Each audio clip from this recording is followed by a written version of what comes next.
All right, we're looking good. We're at 29 here. Cool. How's everybody doing tonight? Yeah, just do this. Clap, whatever. We'll get used to this one day. I already introduced him, but since we got a few new people, I want to introduce you guys to Bob Ewing over there in the wherever he is in your thing. Thanks again for coming, dude. Really appreciate it. Happy to be here. Yeah. Bob kind of saw a little bit of what was going on Twitter with the class and popped in and said, I'd love to help out. And we talked about getting him in on today. And the whole idea we were kind of brainstorming was Bob's got a fantastic kind of talent in his hand lettering skills and does an incredible amount of work. And I think I've sent you guys his portfolio so you can see where he's at, what he does, and he'll give us a little insight on that. But when we were going through a few, and this happens in almost every class, there's this bridge of like the hand lettering skills that we get to do, and maybe we've done something really, really nice on paper, but trying to get it into Vector, trying to get it into our programs and refining it to a point where it is clean, clear, and really, really high quality when it comes to the Vector. And so Bob put together this AI file, and I'm going to give it to him in just a second. He's going to show you a little bit about his intro, and then we're going to dive right into that file, and he's going to give us tips on how to actually take your sketch that he's already provided, and we're going to start rendering with the pen tool, because that's one of those super, super like specific things that I think any designer can learn from. And then he's also going to talk a little bit about hand lettering, the difference between hand lettering in apparel, in art, as opposed to hand lettering in branding, and the difference there. So thanks again, Bob, for coming, dude. I'm so appreciative of it, and take it away, man. It's all yours. Happy to be here. Thanks for having me. So, yeah, thanks, man. Yeah, it's what is it? It's like 6 o'clock out there. Yeah, we're at 6 o'clock. 3 hours. Yeah, so it's nice. The kids are in bed, so or going to bed. So you're ready to go. Yeah. So let me make you a co-host here so we can get that going. Cool. Okay. Perfect. You're on.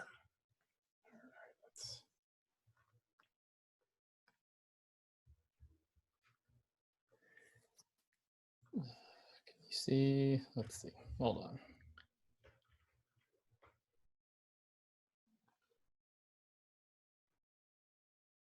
Where'd he go? Uh-oh. I think he might have, did he drop off? Let's see. Oh, let's hold on for him. I think he might have clicked the wrong button. We're all learning here.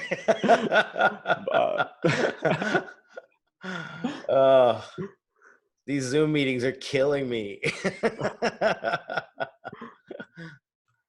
The dimensions is crazy, man. The what? Oh, dimension? It's killing my computer.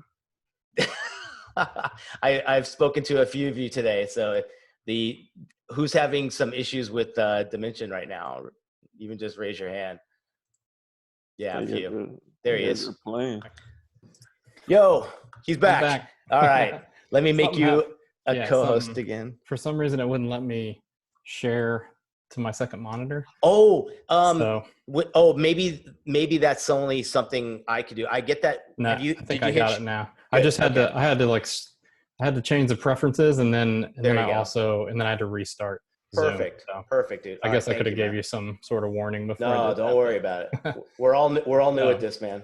Don't worry. So, I mean, I don't know if I was ever. I would say 75% of the time when I worked at the agency that we started a meeting. And there was some sort of technical difficulty. Every time. So. Good. All right. Can we all see a screen? Good. Yeah. See that? There you go. Wow, dude, you just made my new logo.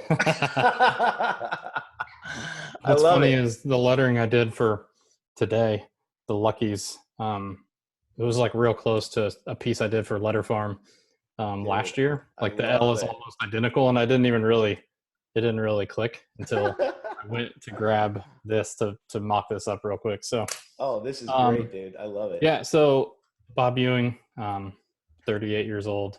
I'm an independent branding graphic designer, I would say. I've been I've been doing this for 12, 14 years, somewhere around there. Yeah, I spent about 10 years in 2 different agencies, being a designer, art director, kind of settled into a senior art director. And then eventually about 6 months ago, I left just to kind of work for myself. So I've been doing that for 6 months. It's been great to kind of start to work with clients again. In the agency world, at least where I was at, there wasn't that kind of client connection. There's always an AE or someone in between us. So yeah, it's just nice to work with people again and have conversations with clients and kind of hear feedback straight from them. So like Nick said, today we're going to kind of walk through this vector machine workshop, which is just a fancy way of saying it's Illustrator Pen Tool, but it's all marketing. So somehow, like years ago, I started calling it the vector machine, and it just kind of stuck. So I just kind of ran with that. Excellent. So yeah, like I said, Bob Ewing. I live in Indianapolis, Indiana. I'm born and raised here. Spent about a year in Florida, but other than that, I've always kind of grown up here in the Midwest. I actually live like 4 or 5 miles from my hometown house. My parents still live there, so nice. We live here with all of our family. Number one, first of all, I'm just going to cover a little bit of background about me, and you guys may recognize this. And part of the reason why I kind of reached out to Nick is because I'd seen Josh Ariza had tweeted something about being on here, and I was like, oh, I figured if you guys let Josh Ariza on here, then you'd take just about anybody. So Josh is a friend, and I always show this because it's a fantastic illustration of, like, Jesus Christ surfing, and that's the reason I talk about this, is because it's the number one thing in my life, and this is like very important how I kind of raise myself and raise my kids and my family, and every decision I make, I try to make it with this in mind. So number one. Number two, beautiful wife and 2 kids, my daughter Arden and my son Nixon. This is when about almost a year ago, we were in Scotland for a friend's wedding, which was incredible to kind of travel with them. But my daughter is very much the same person as me. She doesn't know how to say yes to anything. She always has to argue everything. She has a one-track mind. So it's as frustrating as for me. Sometimes it's even more frustrating that my wife lives with 2 of us. And then my son is just a little tiny meathead. So, and my wife just keeps us all together. Without her, we'd all be lost for sure. So just a little parental advisory. I think everyone's over 18 right here. Yeah, we're all good. This is a reenactment of my kid's birth. My wife sent me this one day. I was at work, and literally someone made this, and it's a real thing. Someone created it, and it exists in the world. So nice. Okay. Just ridiculous. But nice. It was like one of those days where I wasn't having a very good day, and my wife sent me that video, and it just changed everything. So well, I think nowadays that's probably can make the rounds and help out a lot, right? Yeah, right. I know. I'll need a good laugh every once in a while, but just a little life lesson, and it's important to think about everything, because if you're going to make something that's going to be in the real world, it could end up being that. Yeah. So this is just kind of a little snapshot of some of the work that I've done over the last, handful of years. Like I said earlier, I would call myself like an independent brand designer. I do lettering and illustration, but I think branding is a kind of all-encompassing skill that really allows me to use kind of all the things I enjoy doing, and I feel that I've kind of trained for and I'm good at, like illustration, and could be letters. But so just some of this, just kind of a snapshot, even like some up in the right corner, just some like personal projects that I do. It's kind of an ongoing project. I'm like 6 months behind my son's 5th year of doing that, but I plan to do that while we're quarantined. You can catch up now, right? Yeah, exactly. So I also am the co-founder of a nonprofit called Inch by Inch. We're a 1-inch like button club. So like these are These are some buttons that Tad Carpenter did. I think is he going to be on? No. Did I see that? I'm going to get him. Nice. He's on my list. So let me know if you need help with that. Cool. But like just little like 1-inch buttons, and then we have different artists design those for us. They donate their time, and then we turn around and we give all the proceeds to youth art education. Very cool, man. Two charities, one in Indianapolis and one in Chicago, both serving inner city underserved kids with after school and summer school programs. That's great. We don't make any money off of it. It's just something fun that we do. And so yeah, it kind of allows us to travel and go to conferences and stuff like that. So nice, man. Cool. So that's kind of the short intro to me. Really, there's lots of different products or softwares that you can use for vectoring. I know I have lots of friends that use some of the type software, but I'm going to focus on Illustrator, and I think it's the most popular, and it's the one that I've always used. And specifically, we're going to talk about the pen tool and how to use that today. So does anybody remember this 1987? This is the original load screen. I know you probably do. That's Nick. Crazy. Yeah, that's crazy. I usually ask who was alive when this came out. That's an easier question. Yeah. Yeah. So besides you and me, I think just Sarah. So what is a Bezier? If you want to get real complicated, it's math. And that's the beautiful thing about Illustrator and the vector process is it does all the work for you. But it's essentially a point and handles and a curve. So once you get 2 points, then you can make a curve. A lot of people don't know that this guy invented it, Pierre Bezier. There's the guy. Yeah, he at least that's what the internet says, that he invented it. He was an action engineer and for Renault, the car company. So, but for the most part, this is the pen tool, and specifically in Illustrator. And these are the tools we're going to look at today. So you have the pen tool on the left, and then you have basically the add and delete, and then the anchor, and then the direct select tool. So normally I kind of talk about these individually, but we're going to get into that. So and then these three things, shift, option, and command, sometimes control, but those are literally the pen tool and mouse. Like I have a Wacom that I use for my mouse, but so other than that, and the pen tool and these three kind of buttons, that's really all it comes down to. So real quick, I want to ask if any of the students are more proficient with the Wacom tablet and the stylus than the mouse when it comes to like Illustrator. Is anybody, you can just raise the hand or whatever. Mostly no one really yet, huh? Yeah. That's what I thought. Yeah. And I think you're a perfect example. I know a lot of people who use it for the reason that you do, which is the freehand version, and being able to do it. But then it becomes second nature to you, right? I bet. Do you use it more than your mouse?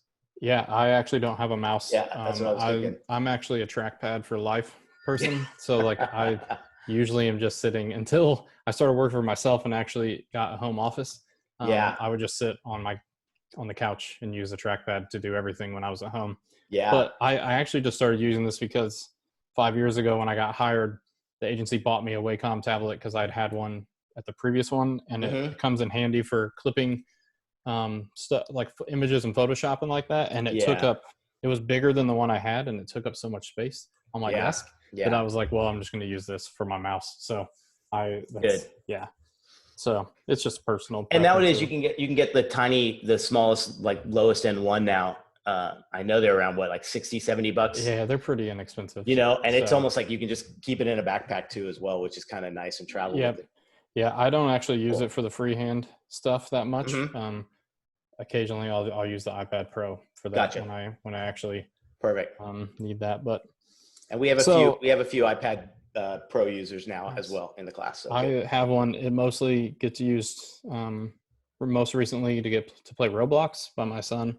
So yeah, it doesn't. I can't figure out a way to get it into my process, or I just haven't dedicated the time. But I'm a pencil and paper person. Good. But so when it comes to vectoring or using the pen tool, I'm a big believer in, we call this the compass method. It also has to do with the like holding shift and keeping the Beziers completely horizontal or vertical.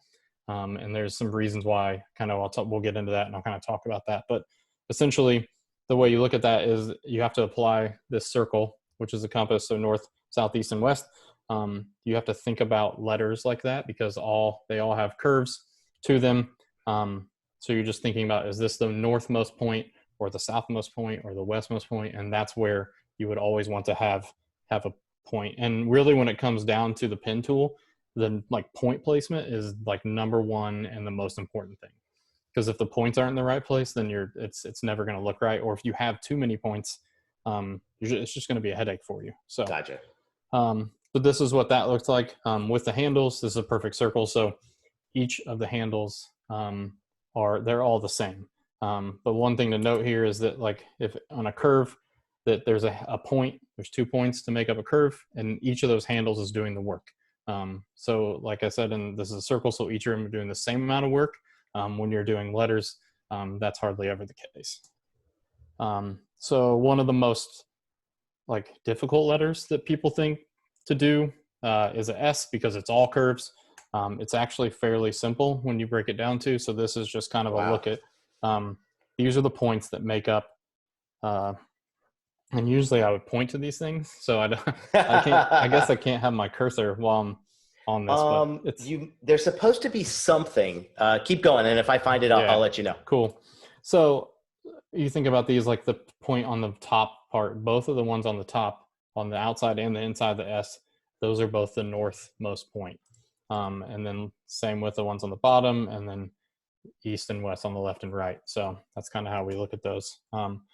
So what we'll do is when I teach this in class, we'll start with this S as an actual kind of warm up, and I'll make them do the S first. You guys are lucky because you get to skip that.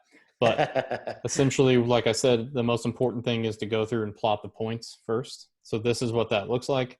You just literally go through and you pick all the nodes, and that doesn't look great because that's what basically the pink is what it'll look like.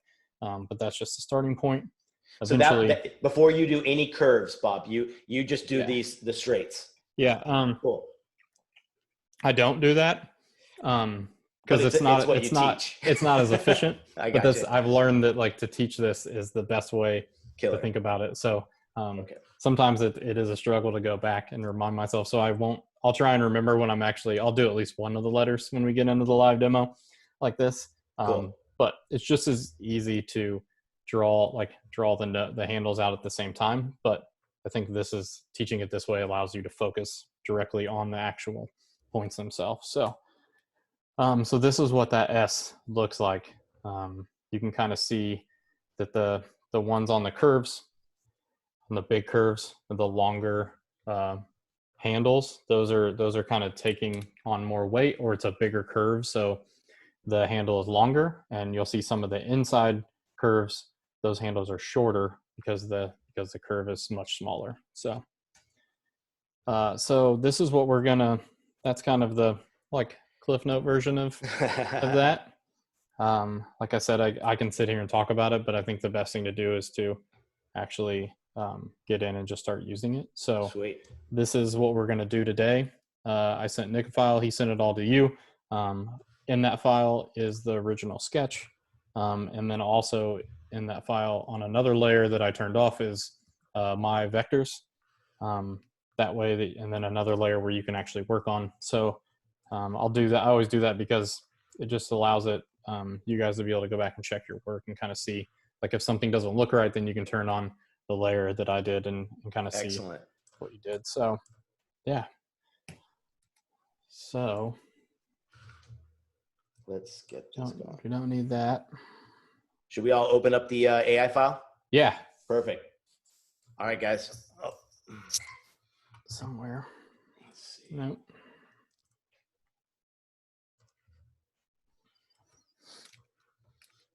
Thank God for second screens right now. Yeah.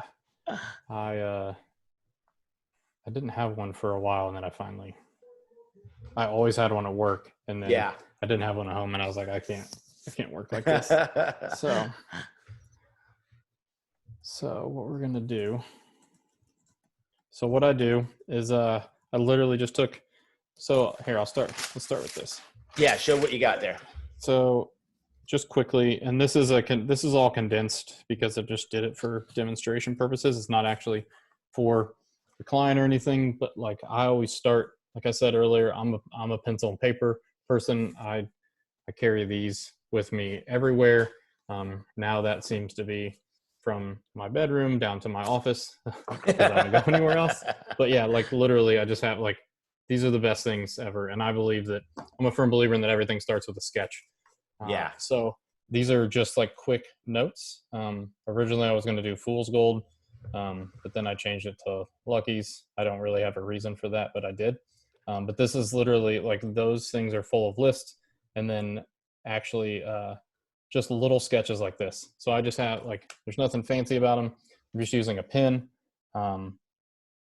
Maybe I'll use a brush pen or a pencil. Cool. And then I'm just working on like composition. I'm not really like thinking about, I'm starting to think about the style of letters, but a lot of times I'm thinking about like how it's going to look. And then that turned into this, which is what we call kind of like a skeleton. It's a simple like single line or mono weight version of the letters. And then I simply took a piece of tracing paper and I just put over the top of that and then started to add weight. And then that's what you see here. So would you say too, Bob, just over time, you get to a point where even just the simplest, like you said, you're only working on composition on those first few sketches, right? Yeah. But you know in your mind, just from doing this for a long time, you're like, I've nailed it. This is the one. Go to the next phase, right? Yeah. Like in a lot of ways. And I knew that like, and I have, like we talked about earlier, I have some branding projects that I'll show kind of the sketching and the process from beginning to end later after this. But for this one, I just knew like I have like a finite amount of time to work on this. And it's like, I just need to make a decision. So this works. And then I'm like, I know that like, even if this sketch isn't perfect, that I know that like I can figure it out in the computer. Now that being said, the better your sketch is and the better the curves are, the easier it is to vector. Got it. So that's, if you do want to do there's, sometimes you do like one more sketch just to, work out curves, or sometimes in the process, if I can't figure it out, I'm always printing these things out. And then I will draw on them. I don't think I have a markup. I'll pull one up later, but okay. It's always a back and forth. So it's important to get things off the computer screen and actually look at them in real life so that you can see, what they're looking at, especially when you're talking about a logo and stuff like that. So all I did was I took a photo of this with my iPhone, and then I airdropped it to my computer. Great. And then I just dropped it in here. I put it on its own layer, labeled sketch. I typically wouldn't label that, but for demonstration purposes, it looks nice and neat. Make those layers look good, man. Yeah. And then one thing I do is I always start another layer that I'm actually going to vector on. The nice thing about that is it's this nice light red color, which is what the actual pen tool will show up as. And just in case you didn't know that, if you double click on the layer down here, it allows you to open these up, and you can make that basically the Beziers or the pen tool or the vectors any color that you want. But great. So then what I do is I just go over here and I get this like magenta color. I don't really have a reason for that, but I always do. And for whatever reason, I always, personal preference, I always turn on the round cap and round join because sometimes the regular pen tool, because I'm going to do this in an outline first and then fill it at the end. Cool. Sometimes the sharp stuff just bothers me. So then we'll go to the pen tool right here. It's just P. So a lot of times this is what I'll be using short key or hotkeys or shortcuts, and I'll try and call those out. But P and plus and minus is really all I'm using. So what I'll just zoom in. And then, so what I'll do is start I'm thinking about that compass still. There you go. I see. I know one student was asking, and maybe I might be jumping ahead, but the idea of, is it wrong to draw from the center and then build out from that, or add weight to that thing? Is there a difference in why you're doing it this way as opposed to that? So I'll do an example of that too, because you can just draw one line and then add weight. But it's the thing about that's going to give you a mono weight letter, which is fine if that's what you're actually going for. These are fairly mono weight, but even a true mono weight needs to have a little bit of contrast in it. And you want that control of thick and thin and everything, right? Yeah, and, I would rather, and mainly it's because I want to make the decisions. I don't want, anytime I'm trying to make all decisions myself and not let Illustrator do those for me, because while it's a very powerful tool, it's not perfect by any means. Cool. So Blanca, did that answer your question? Is that cool? Yes, it did. Sorry. Okay, no worries. You got it. So this is how, like, this is basically the start of this. That looks just like mine. Yeah, exactly. It's super easy. You're done. That's about as far as I go. So like I said, the most important thing here is to think about where the points go. Yes. So we're looking at like this, and basically we're just treating it the same exact way. Actually, okay. Let's make this black so you can actually see. That's probably better. So just like this is the northmost point, this is the northmost point, but so is this. Yeah. Right here. So, and I always do these as I would draw them.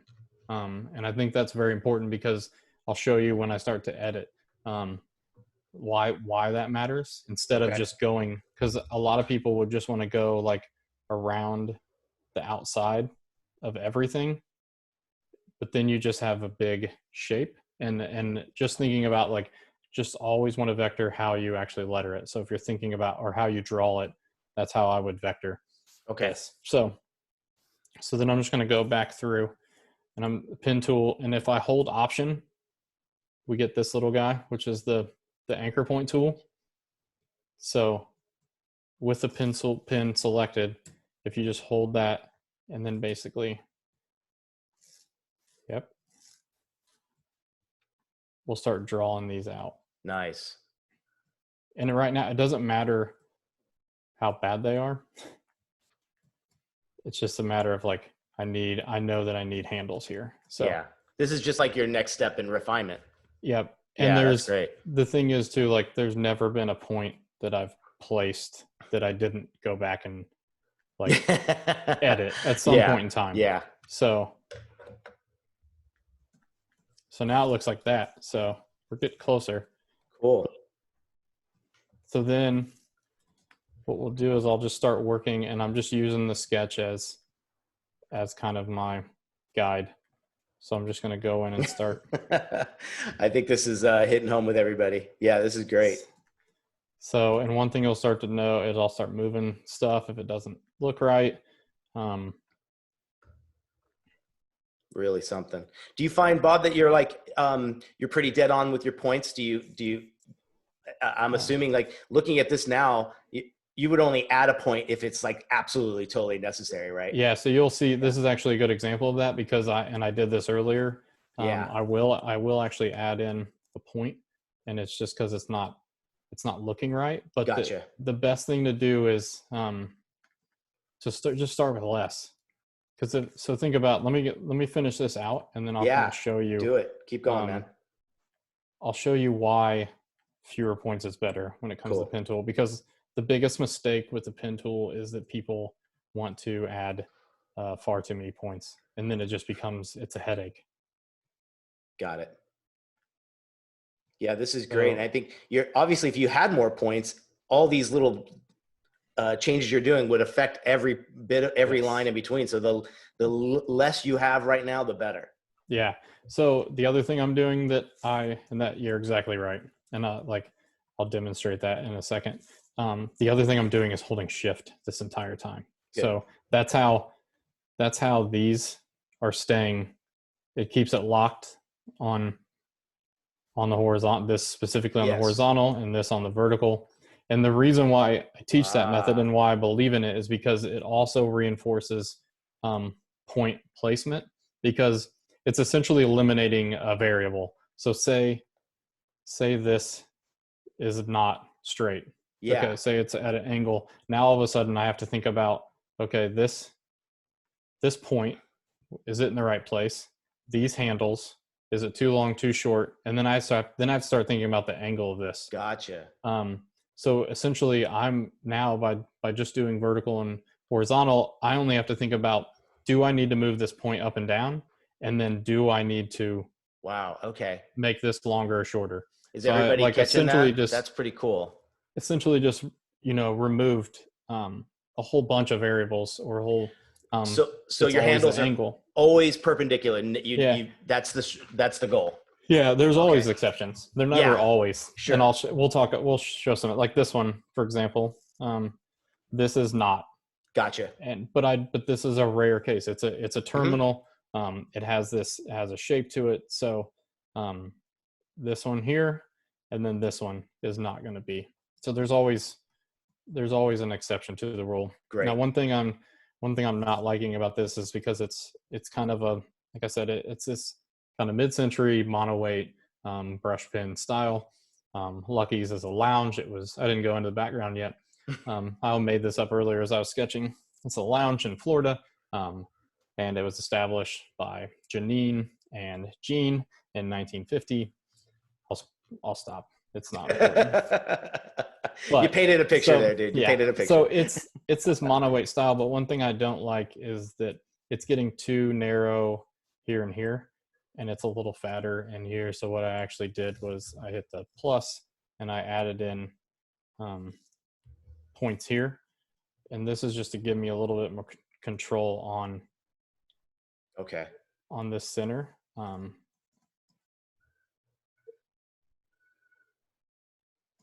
Nice. So that just gives me a little bit more. But like I said, I did that after the fact. I wasn't planning on doing that when I originally did it. So there's the L, and you can see it's pretty close to the sketch, and that's the goal. I've never done one of these ever, even to this day. And then done a whole set of letters, and then been like, all right, it's perfect. Yeah. It always looks terrible. Like it'll look okay, but I'll immediately see all the issues as soon as I outline the rest of these and then fill it. But that's the other thing too. It's important to just start with the outline, because it makes it easier to sketch. So you can imagine, and I'll just do one for example, if this wasn't, this one's a little different, but you can start to see if the problems this will cause. Yeah. If it's not outlined, once I get down to this bottom, because then all of a sudden I can't see the sketch as well. Maybe the U wasn't the best letter to do for an example, but trust me, start with an outline. It just makes it that much easier. And I like how you did that loop at the bottom, because again, it's going to do that instantly, but you made it work. So now you're going to have that nice crisp connection there at the bottom. Once we get into there's a method to the madness, as there always is. Once we get into refining these, I'll kind of explain why I think that's important. This is just a stylistic thing. That's why there's this extra point here. Yeah. So it just kind of adds to the actual. And then one thing I'm doing is I'm always trying to clean these up, so I don't need these. So this is one thing you may not know. If you grab a handle and if you drag it back to the node, it disappears. That's cool. Yeah. It's just a way of just kind of cleaning things up. Also, I didn't even think about it, but I did not lay the points down first. Yeah. I just kind of went through and did that. So the other thing I'm doing here is I'm doing each letter individual. That's what I was just going to ask. So at this point, you do them even though they're connected. Yeah. Okay. And I'll show you once again, it all has to do with refinement afterwards.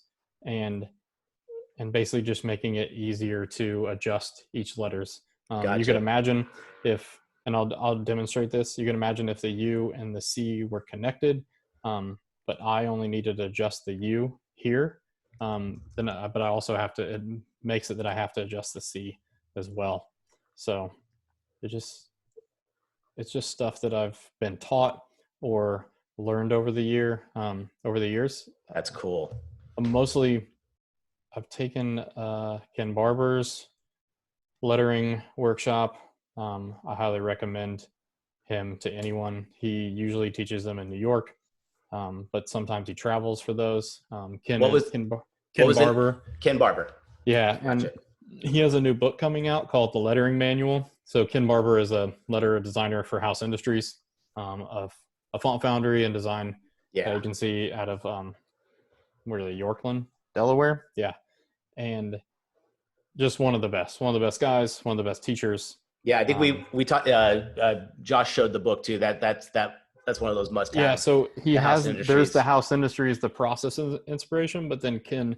So this is the new one. You can buy his new book. It hasn't come out yet. It's pre-sale, but it's all about lettering, and it's going to be a must-have. Nice for sure. Question about other than the smoothing, the smooth tool. What's that? Use who had the question there? Do you ever use the smooth tool, or did we already talk about that? In Illustrator? Yeah, I'm not sure. Yes. Which smooth tool? You mean the getting rid of points one, or what? Because I know you can simplify points, but be more specific so we know which one you were talking about. You mean the eliminating points? Is that what you're talking about? But I think in your case, you're not making the points to even eliminate. Yeah. So like for example, if I would have sketched this, inked it, and then scanned it in, and then just live traced it, or if you use Adobe Capture, then you're gonna get all those extra like kind of cruddy points. Yeah. And kind of one thing I learned early on is that it's spend far more time cleaning up all of that. Yeah. Than I ever did, than it was ever worth. So that's just kind of like how I learned to basically just do it myself. Now, gotcha. There is a where is it? Astute Graphics has a pretty amazing tool. I use them a lot if I do happen, like if I'm trying to get texture on something. I don't know where it is, but I'll find it. But essentially it's just like a brush, and you can brush over the vectors and it will get rid of all the ones that you don't need.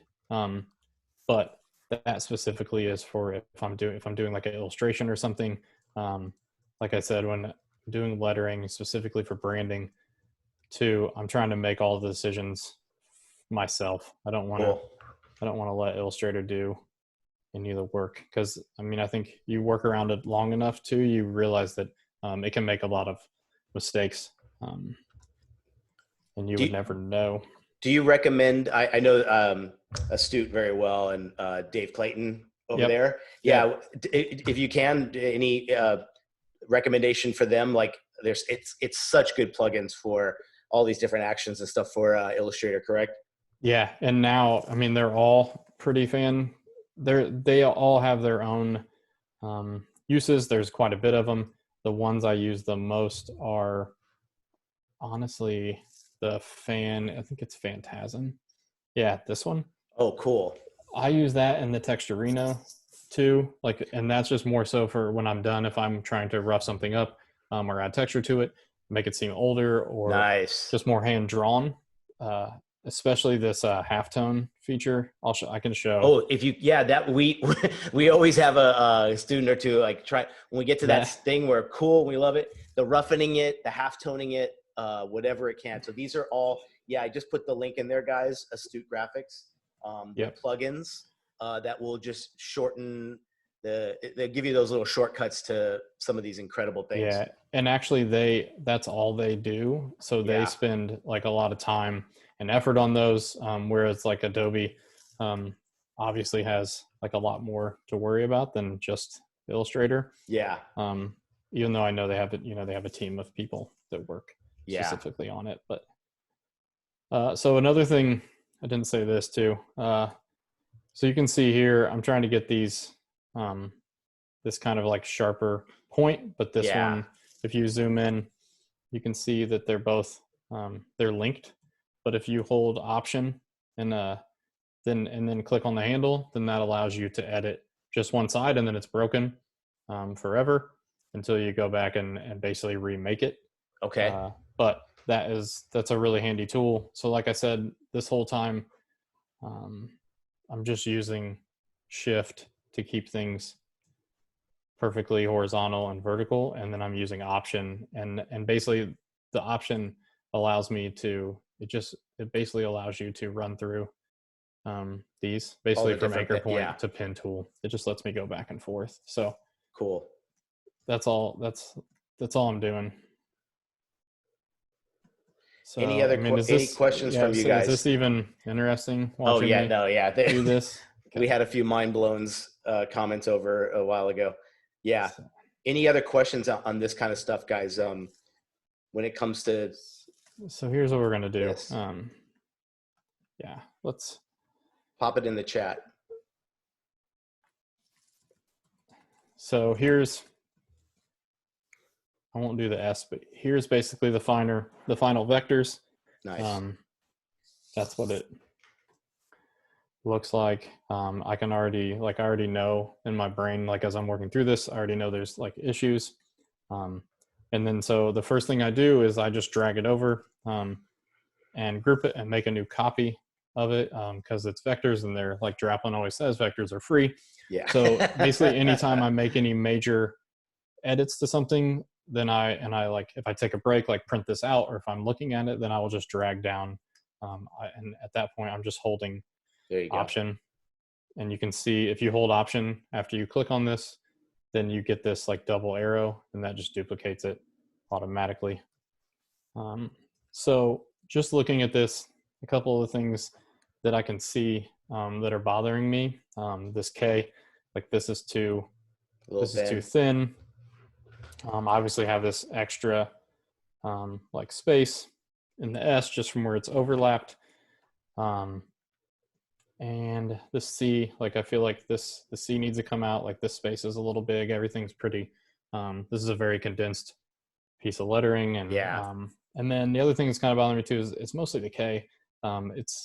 It's kind of at an angle compared to, like I start to compare, and like typically this L would have a lot more like lean to it. Yeah. I stood it up just to kind of fit it into the Arab, what I was going for, but you can kind of see that the K just feels like it's leaning over a little bit. So, and that's a great track. Did you guys see what he just did? It's just laying it over to see. You're building a font. You want to make sure if it's got the slightest bit of italic to it, just like any font you would have, it's all on the same angles. Oh, I have a question. Oops. Yeah. Oh yeah, go ahead, Christina. So when you're starting the sketch, do you start out just like free-handed, or do you start out with the grid? Because I know there are grids for hand lettering too. Yeah. I just start freehand a lot. Like a lot of times the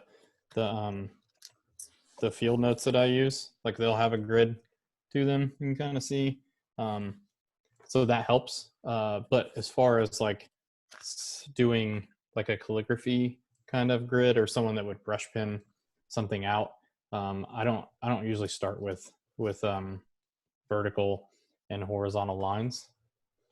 I just usually use a blank piece of paper because I know that, I don't know, I think I trust myself pretty well at this point.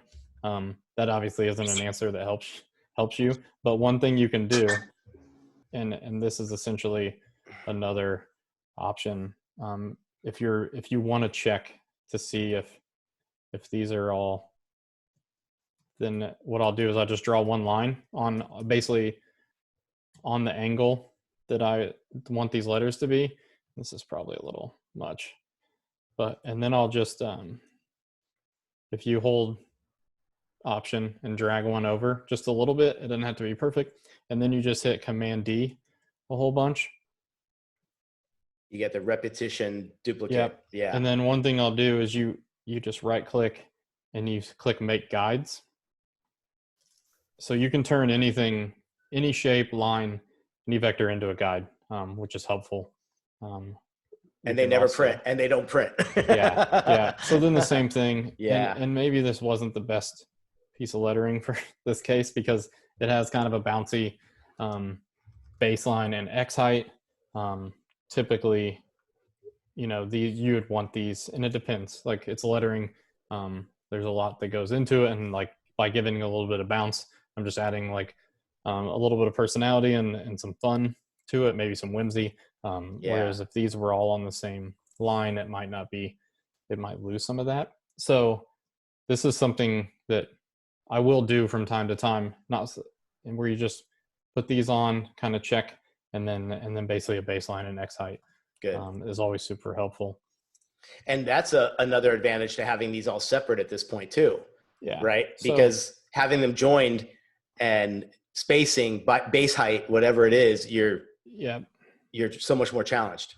Yeah, you're exactly right. So this is the next, like this. So I literally will just start going through and I just keep adjusting these. So you can see I kind of stood the K up a little more. What was the button for guides again? When you, what were you asking there, Mons? Just a copy.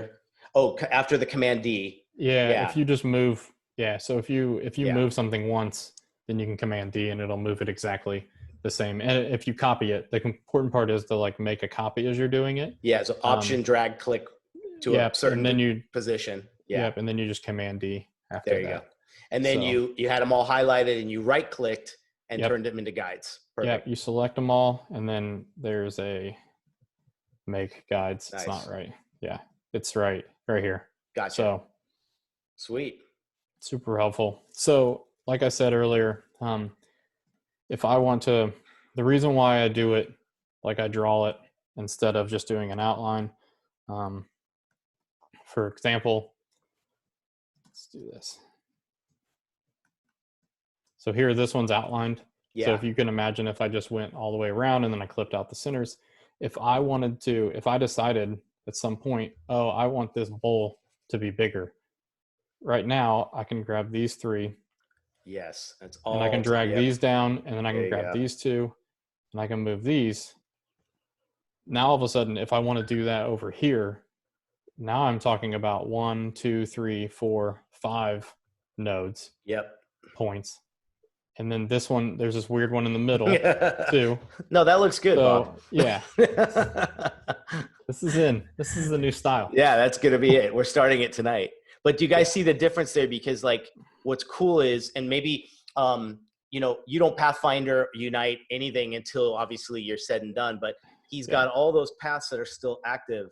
So that way the last step is uniting this, I'm assuming. Yeah, it is the very last. And I always supply, I'll leave a working version on a separate like hidden layer when I send the files to a client, just so they have that. Hopefully they never see it because they don't need it, but I always supply that as well as the all outlined one. Perfect. So, and then the same thing, like if I want to adjust this U, I only want to be thinking about the U. I do want to think about like how it connects, but I don't want to have to think about adjusting both these letters at the same time. So that's why I always do them separately. Gotcha. So I did this fairly quickly. So this is highlight that again, guys. Look at how the 90% of them are, except for those exceptions, are perfectly horizontal or vertical. All of his handles. Yeah, that's pretty cool. And like I said, it just goes back to like fundamentals and trying to make it easier as easy as it can. So like the same. So let's talk about this. You mentioned this earlier. Same thing. If I have all these extra points in here, and I want to adjust this, now all of a sudden I have to think about all these other ones you got to grab. Yeah.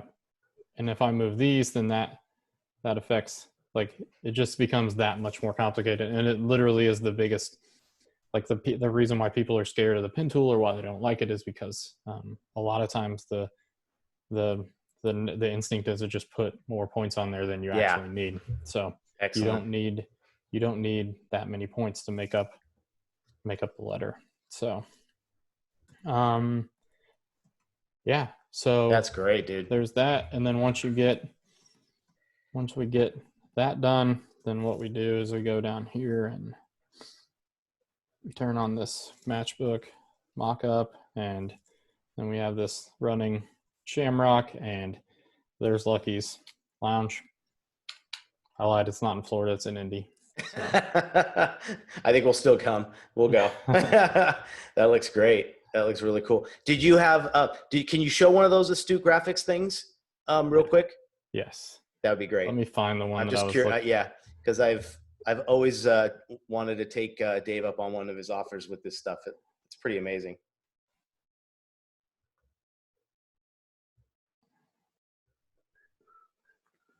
So it becomes a tool in your toolbox first? Yeah, it does. Okay. It's different now. They went to a subscription based yes, that's right. Recently, so I may have to log out, and that's path. Oh yeah, here it is. So by subscription, do you get everything in their they have different packages. Sets. Okay, yeah, gotcha. So let's do. Maybe I can get some student discounts. Yeah, they might. Dave. Dave. He's a good. Yeah. He's a good dude. So he's more than helpful for sure. Let's just look at this real quick and just live trace this and see what happens. Looks great. So that was your. I looked away for a second. That was your sketch and image, and you're just doing a quick image trace. Okay, cool. Yeah. Gotcha. That looks perfect. Print.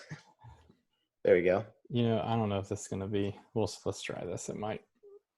This actually isn't going to be the best example of this. Let me stop this for a second. Let's do this. Cool. Let me add.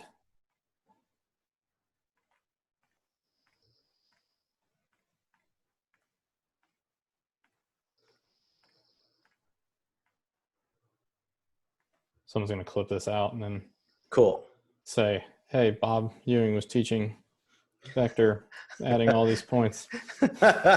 This is what I'll put on Twitter tomorrow. Yeah.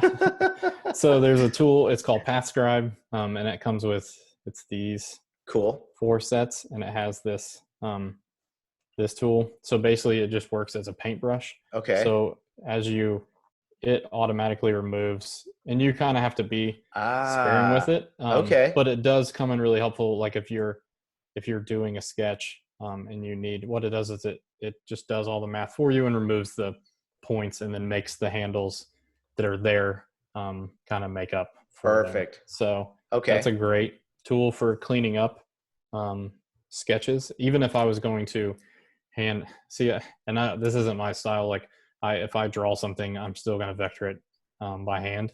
Even if it's an illustration. Yeah. Like some of the, let's see, even like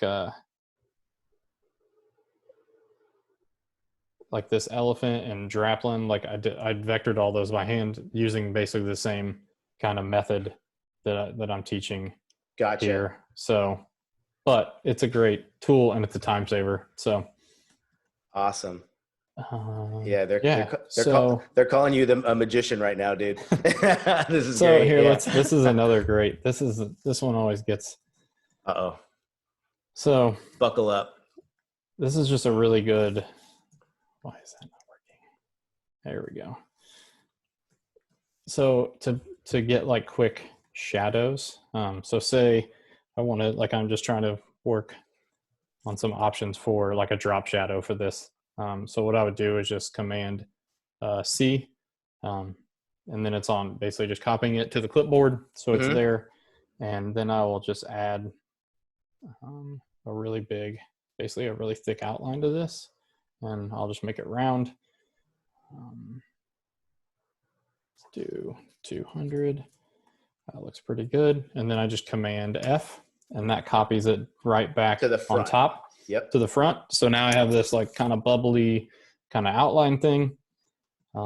So what I'll do is I'm going to cut that away again, just so you can see. So what I'll do is I'll grab this Yeah. and I'm holding Option again. So I'm getting a copy down at an angle like that. So now I have 2 here, right? And this starts so confusing. This is the only reason I've used the blend tool a couple other times, but this is like the perfect thing. Oh yeah. So the blend tool is this guy. It's a square to a circle. It's W on your keyboard. If you double click on it and you go to specified steps, and in here, I'm just going to pick like 50. Yeah. Right? Oh, here. I forgot to select these first. So first you need to select the artwork. Double click. He's a pro, 50. everybody. Yep. Always professional mistake maker. So what I'm going to do is I'm going to select the same point on both of these. So I pick this one, and I'll pick this one too. And then I'll copy this back in place. And now I have this like drop shadow. Sweet. And this works great for like mock-ups. If you just want to try some things and the client's like, oh yeah, that looks great, except I want the shadow to go the other way. Just move it, right? So what you do is you just come over here to the pen tool, or you can like double click into it and you can move it over here. Perfect. And now you have that. You can also, you can scale it down so it looks like it's like coming at you. There right? you go. Yeah. So just a really quick like way to use the blend tool. And then, so just for example, like when this is where it can be complicated. So say it's like, oh, this is perfect. I did this on the Creative South shirts years ago. They're like, hey, this is perfect. This is what we want. So I'll go over here to expand, hit OK. And now all of a sudden there's 50 versions of that, which can slow your computer down. Then you have to do it one more time to get the outline. So now there's 50 versions of it outlined. You come to Pathfinder, use the Unite. Here you go. Might take a second to chew on that. Might crash it. I've done that. Okay. There it is. Beautiful. That's great. So now it looks like that. But the one thing you have to realize is that now there's 50 points in here. So like if you're going to do this, you need to be just smart about it and like come in and clean this up. So I literally will go back and just like get rid of those. Nice. Just delete them, and then just for like to be a good steward of like our clients and make sure the files we're delivering are clean. Yeah. So that's a great just kind of tool that keeps it editable, so you can kind of like try things. And the other thing is nice too. It's like, oh, that's too thick. You know, the outline's too thick, so then you can just come back over here and make it thinner. So it's all editable, and that's kind of the goal here, is like keep things editable until you're actually absolutely done. So and notice how each time he was doing a big step, he made a duplicate of it, so that way he's got every version of it before, like almost there before doing the manipulation. So you can always go back, because the worst thing you want to do is have to go back to something that you've united or streamlined, or done something where you can't go backwards. Yeah, and great. Even like I will do that anytime I send something to the client. Like essentially this logotype 4 file has everything that 1 and 2 and 3 have in it. But it's just like a version thing, and it's just something that I've done always, because it's saved my butt more than it hasn't. So nice. All right. Cool. So any questions about throw out some questions, guys. If you guys want to chime in audio, I'll catch you. Let me get to the grid here. Pop in if you have a question, guys.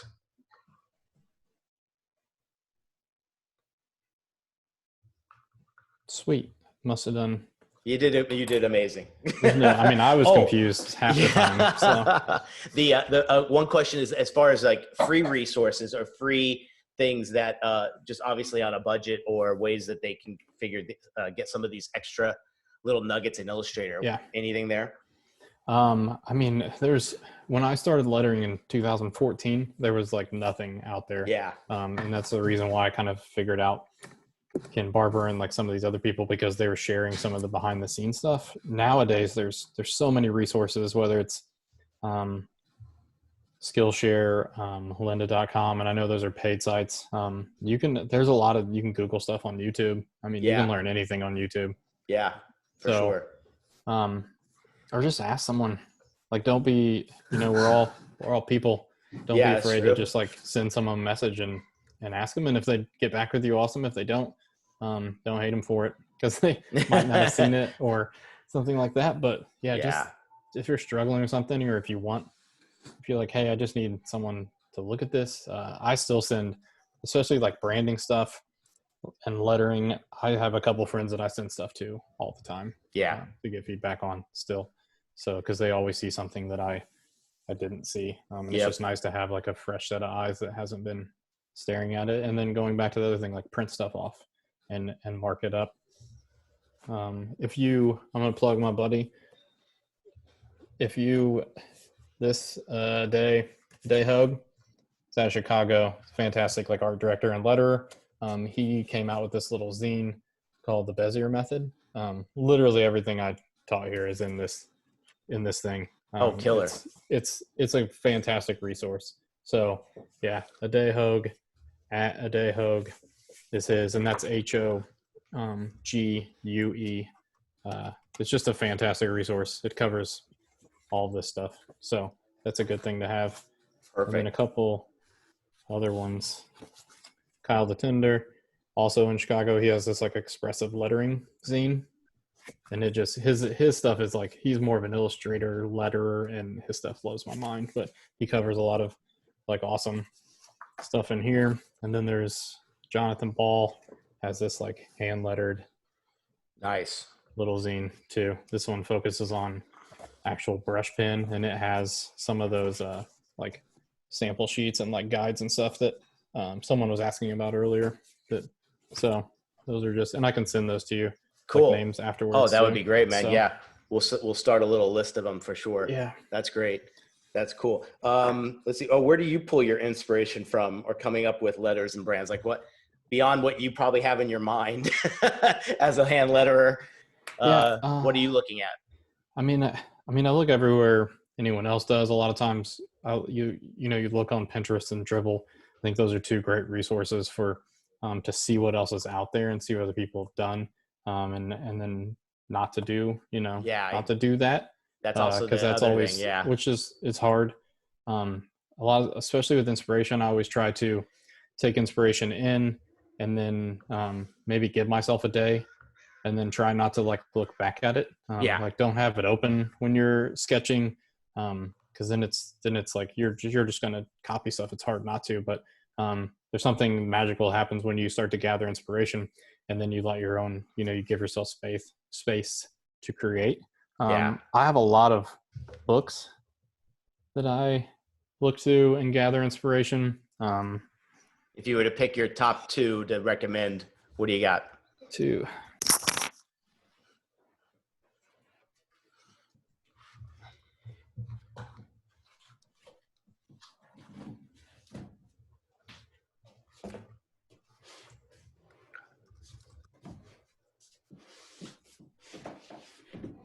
Can you still hear us, Bob?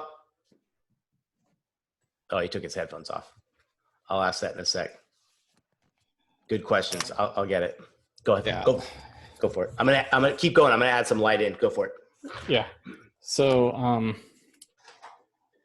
this is a fantastic book, Logotypes and Letter Forms. It's by Doyle Young. Doyle has about 3 or 4 books. They can be a little bit pricey, but they are like well worth it. The guy was a master.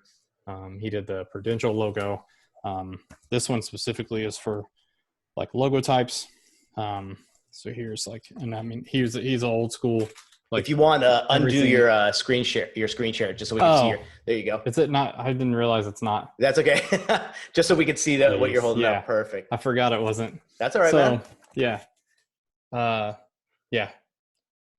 Logo types and letter forms. Doyle Nice. Young. He has a couple books all about hand lettering. This one specifically about logos. That one's amazing. Another one I'm a big fan of is Herb Lebowlin. This is a great book.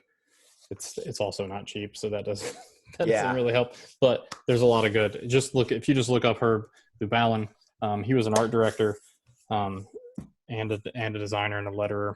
Cool. But then there's so many books out there. Like I was looking at this one earlier, which is Vintage Graphic Design. Yeah. And some of those get a little more like specialized, right? Like, so Yeah. when you want that specific thing, but if you need one and you go to it a lot, it's great to have those ones on there for sure. Yeah. But then there's even like this is like an old sign painting book. Mike Stevens, Mastering a Layout. Like this is like not a well-designed book. It's just this like flimsy thing, but there's just gold in here. Like, yeah, just looking, and I love like old books. I find a lot of inspiration from kind of like vintage, older books for sure. So, question on getting better at hand lettering on the iPad. I know you said you haven't kind of gotten into that too much, but some of the students that are lucky enough to have it are really trying to explore and get better there, and spotting those nuances to adjust when it comes to refining your vectorized lettering. But on there specifically, Procreate, all these other great apps, I'm assuming, are what you would recommend. Yeah, I mean, they're all fantastic tools. There's some like vector tools on the iPad that I haven't played with at all. But I mean, I've used Procreate. It's great for quick mock-ups and sketches. I've done like sketches on there too. If I'm just trying to do a whole bunch, like a lot of times with sketches, you're just trying to do a whole bunch as much as possible. Yeah.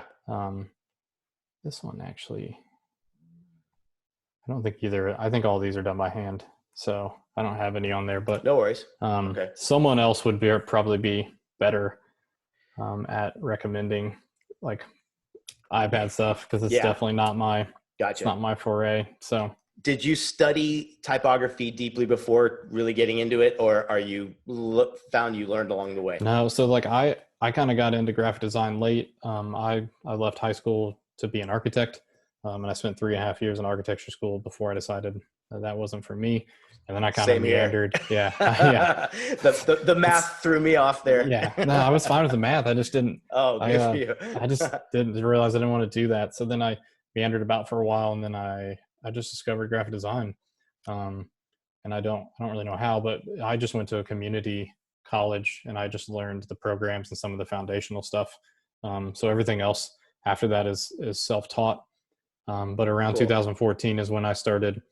I decided that I found out what lettering was, and that I basically decided that I wanted to learn how to letter. I want to teach myself. So I started to draw a word or a phrase every day. And I did that for 500 and some odd days. Wow. Until I realized that it had been going on for too long, and it kind of run its course. But that's how I got good at lettering, was drawing every day. Because that's all lettering is. And then over time you get to, by getting feedback from others, you learn kind of the nuances of letters and what to look for and what you're trying to fix and what's wrong. So sweet. What about the difference between, like we were talking about hand lettering, and I think what you did was more primarily for a logo with what we just did with Lucky. Yeah. But those things between there, I think someone was asking about like this, like mimicking shapes within the logo that reflect the same nuances that are in the lettering. Like, what are some of the things that you kind of try to connect both shapes and typography when it becomes a logo type? Yeah, I mean, if you're looking, so like, for example, let me run through this one real quick, because I think this was one I just wrapped up recently. Oh, here, let me share. Oh, yeah, go for it. It might help. So everyone see that? Yeah. So this was a logo that I just wrapped up last year. It just kind of went live, so now I can share it. Cool. But like landed on, these are kind of 4 like original concepts, and budget, because of budget, like we landed on these. I'm going to show 3. I ended up showing 4. A lot of times I'll show in the next one that you can I show more than what most people want to see. Yeah. They ended up picking on, and then this is the vector version of that. So Great. So this is what I went through and spent the time and like vectored these so that like it just gives the client a clear picture of what those could look like. They chose that first one. So then we started the exploration. They were really happy with the enjoy. The G was like the hang up. So I did. Gotcha. Wow. I did like just so many versions of the G. We finally landed on this one. We started doing color. It's an app, a gaming app company. So that like this was important, like how it looked to them. And then we landed on this. And the reason, so basically what you're talking about, like for consistency and especially in a logo, these shapes that you can start to see here and here, they start to show up everywhere because that just unifies like the whole letter form together. All those, the ends of each line having that same look. It's very cool. They're always like fluted. And that was like a stylistic decision that we landed on. And it was important that anywhere, you don't want to overdo it, but anywhere where it would make sense for those to be. And basically those are terminals. It makes sense. Another thing I'm always doing is showing the client what these look like small. Since this is a logo type, it has to read small. It's very important that that's it looks great. Big and small. So that's always a good tip because like, man, you're taking away what could be adding so much more time in your process by doing this now and seeing how it looks small, all those different color options. Very cool. Yeah. So then another one, I did some work for Corksicle, and I actually like knew the art director there. So I ended up, because of our relationship, I ended up showing him more than probably what most people. So these were like the first like real rough stuff. And like, I just scanned in like pictures of my like notes and sent to him, just to kind of get like, hey, and this also was because he didn't really know where he wanted to go with this, or he didn't know what he wanted the script to be. Right. So then we started to like settle in on things. Here's some of the early stuff. Get out of here. And then I started like to vector it and like and these are the same, except like these are rounded, these are squared. So cool. That's great. So just starting to show like different versions. And then it turns out like all of those were wrong. So we started over, which happens. So then we landed on these 3. And ultimately, like we kind of knew that this was the right direction. Corksicle, I don't know if you're not familiar with their brand. They have, it's just Futura, like pretty condensed is theirs. So I basically just created, using that typeface, just created a script based on that. So, nice, dude. That's really cool. So this is where we landed. And like I said, it's very important that it worked small in the end. And then also like you need to see what it looks like. One note, especially with scripts, especially thicker scripts, they get chunkier when you make them white on a white background. Yeah. It's just optical illusion, but it's important. So yeah. That's cool. Have you ever done a font family or any offerings in that zone? Yeah. So actually I just wrapped up a project with my friend Mark Canesso, who's based out of Charleston now. We did a full script face. Oh, nice. You can see that for a company called Cleveland Kraut. They make sauerkraut and other things, but they wanted a typeface. So this is basically a full, there's some like the clients in this, there's like CX and like some of these that like connections that they were worried about. And I was like, these aren't even words. There's no such thing. You never have these together, but might as well, right? Because someone's going to ask for it. Yeah. So yeah, that's the first kind of one of those that I've ever done. Is it another question is, do you ever use existing fonts and then change them or create something totally different from them? Start from that base point. Yeah. I mean, there's always instances for that, and that's how I originally got into hand lettering, was trying to do that, and then like just being frustrated by not being able to achieve what I wanted to. But I would say any logo that I create, I know you guys had Matt Dawson on recently. Yeah. Similar, like if it's a logo type, you don't want to just type it out, because then anyone can just make that logo by typing out the words. So you always want to try and customize it, so it's ownable to the client. Yeah, that's perfect. All right. How are we looking? I think we got most of them there. We can kind of, what we should do is, if you guys want, we could take like just a quick break if anybody needs to kind of, stand up for a sec. And then Bob's going to join us for a quick review of everybody's stuff. Let's see. How would you have done that lounge part of the Lucky logo? Oh, that's a good one. Yeah. Maybe just a regular font. Oh yeah, I think I did. Let's see. Yeah, I just ended up typing. Oh, there you go. Nice little. And I knew yeah. And that was that was a decision I made in the sketch version, was that I knew that, and you can kind of see on the sketch. Yeah, I even wrote in lounge, like, hey, I'm going to put, this is a perfect place to fit in between the L and the Y. So yeah, good question. I like that idea. Cool. All right, let's take like 5-minute break. If anybody wants to go grab a drink or whatever, let's do that. Are you still good for time, Bob? Yeah. All right, cool. I saw that, William. I think we might have to be joining Bob and make a drink there. So this is apple juice. Oh, is it? No, not at all. Not at all. This is our first break on Zoom. I know. I didn't think of that. Someone asked me today. They're like, "Are you taking a break in the Zoom?" I'm like, "No, we're going 3 hours straight." All right, grab a drink, take a break. I'll be back in a sec.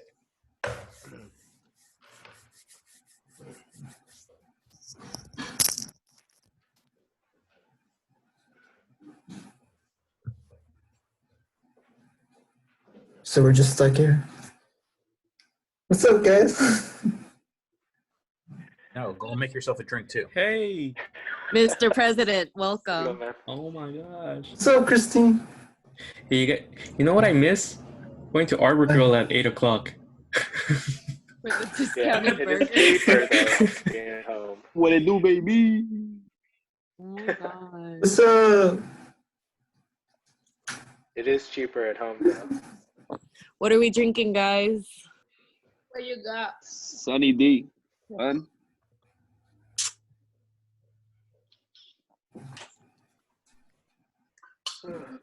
What is that, Narek?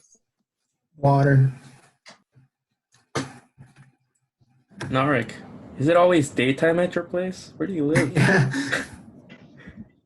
Should I go outside? That's what he paid for, though.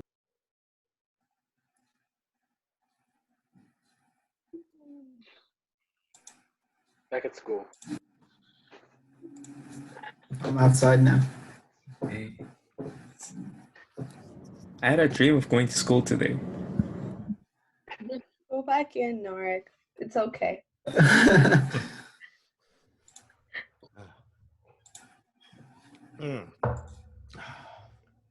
All right. Different room. The background of Tiger King, dude. Tiger King. It's a train wreck. You can't stop watching. Exactly. It's like Perfect episodes. timing. My wife and I were just talking about that with some friends today, and we're like, I don't know why I'm still watching it, but just can't stop. And it's the only thing on, like, I saw it on some news stuff. I was like, can't believe it's making that jump to news and everything else at a time like now. Maybe that's the escapism, you know? Yep. What else is there to talk about? There's nothing else going on in the world. Yeah, no, nothing. All right, let's grab this dashboard.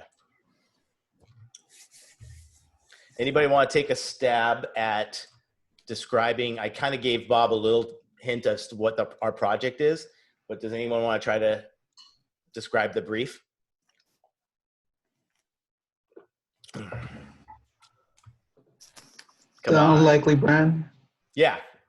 Explain it like he does it for the first time. Okay, so we choose a brand or a company that, for example, like my company is Little Caesars. So Little Caesars is known for pizza, but for my unlikely products, they make a beard balm, beard shampoo, a facial scrub, so things that Little Caesars will never make. But because using their branding, that's what I do. Yeah. Is that good, Nick? I think that was good, but you left out the most important part. Who liked your tweet today? Oh shit! Yeah, Little Caesars like mine too. And Adobe liked Adobe. So we Sam's got tweet. Yeah, that was great. So I don't know if Sam knows we shared his artwork. No, I told him. Oh, okay, cool. Mr. President. All right. Ooh, I'm getting a first look at these renderings, guys. It's looking good. Let me move slides over. I don't know how to describe it, Nick. I remember I took notes on what you said. I found it. On which one? For describing the project. Oh. A product that does not pair with personal care products. Yes. So an unlikely brand that would never do anything in cosmetics, beauty products, you name it. And the challenge is to take that brand and their assets and make 3 packages based off of their brand. The little connections they can make between the brand, the flavors of the company, that kind of stuff. All right, so let me share this screen. And let me know when you guys get it.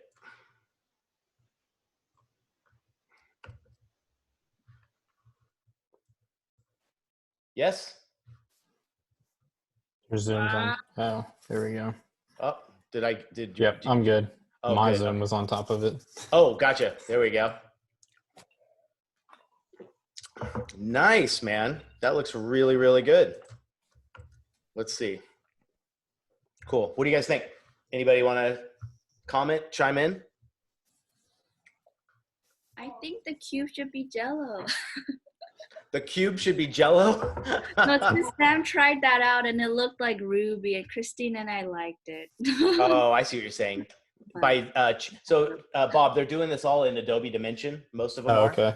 Nice. Which is kind of like the 3D for dummies. It's fantastic. If you haven't looked into it, it's pretty remarkable. This is their first try. Nice. And so are those like stock? Yes. Like bottles that you just get there's for mock-ups? There's a starter kit. It comes with about maybe 50 to 60 free starter kits in there, which are great. And you can manipulate the size, the shape, the perspective, everything, which is really, really something. It's really cool. It looks good. I mean, so the goal here is to use the brand, their existing brand as a basically healthcare. Correct. Okay. Yeah. Yep. Yeah. Cool.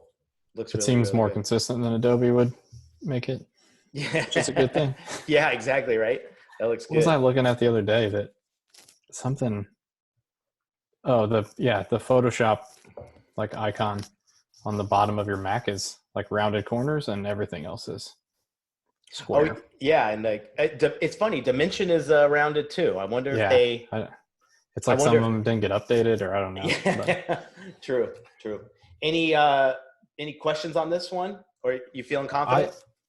Oh yeah, go ahead. To me, I think the red cube, like my eyes drawn there. I almost feel like it should be more of the color of the actual table, so it blends in a little more. There you go. So you can actually focus on the actual products. Maybe if you did, I know you can change the maybe to clear like acrylic, so it's like it looks like a kind of it's there, but it's not really. You know what I mean? Yeah. Or you may not need it at all. You're right. Too, as an option, but I get that you're trying to raise it up, but sometimes like if you rearrange them so there's like a visual hierarchy, you may not need the cube at all. That's true. I like the bag that you added that. I think I'm going to cover that in the next direction to you guys as far as trying to get set up something like this. play around with it. This is like you can literally move everything around and change it to wherever you want. But I think you bring up a good point there that your eye is so drawn to that red immediately, you know? Okay. So give it a few shots. See what you think. All right. Okay? Thank you. All right, cool. All right. Nice. There we go. Looking good. Baskin Robbins. Are you with us? Did we see you? Yes. Did you get my note about changing the dimension size? Did you send me with the file? Oh, I followed up with an email and I gave you like changing your document size in oh, yes. Yes, cool. Yes. Because I know I tried rendering it on my computer. It took about 20 minutes. Yeah, I don't know, for some reason for me it took like the whole day. Still it didn't work. Yeah, you had a very big document size and then you had it at the 300 DPI. So I brought it down a little bit. Try doing a rendering now and seeing if it helps, but it's a smaller size, but it's looking really, really good. What do you guys think of the background? Any suggestions, comments?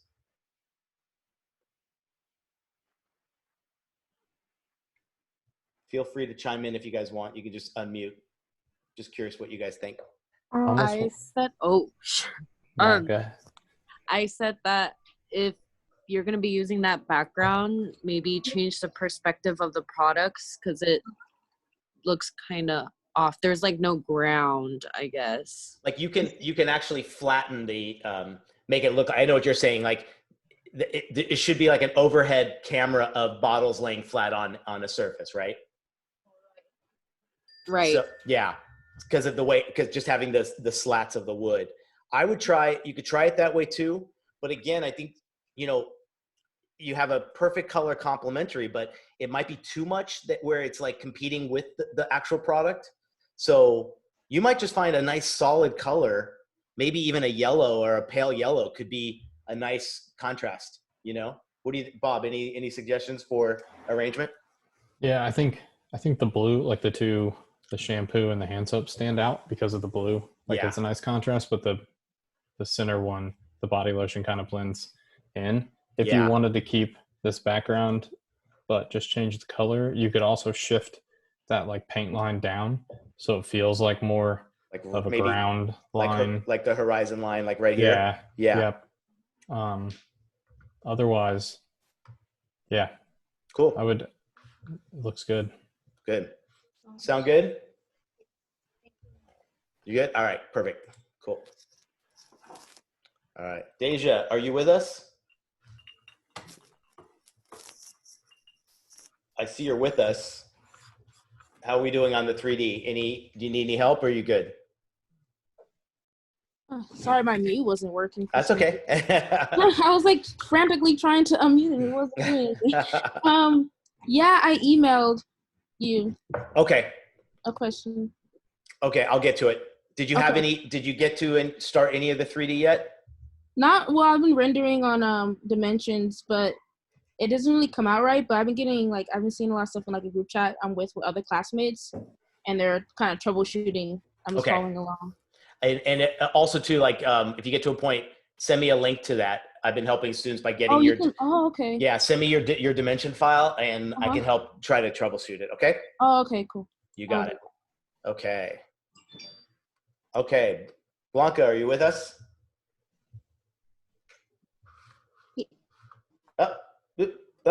Yes, I'm here. I saw you. Cool. Okay, I think it's looking good. I think again, it's like my first instinct would be your background just is over competing. I would try one that has just a really clean, simple background.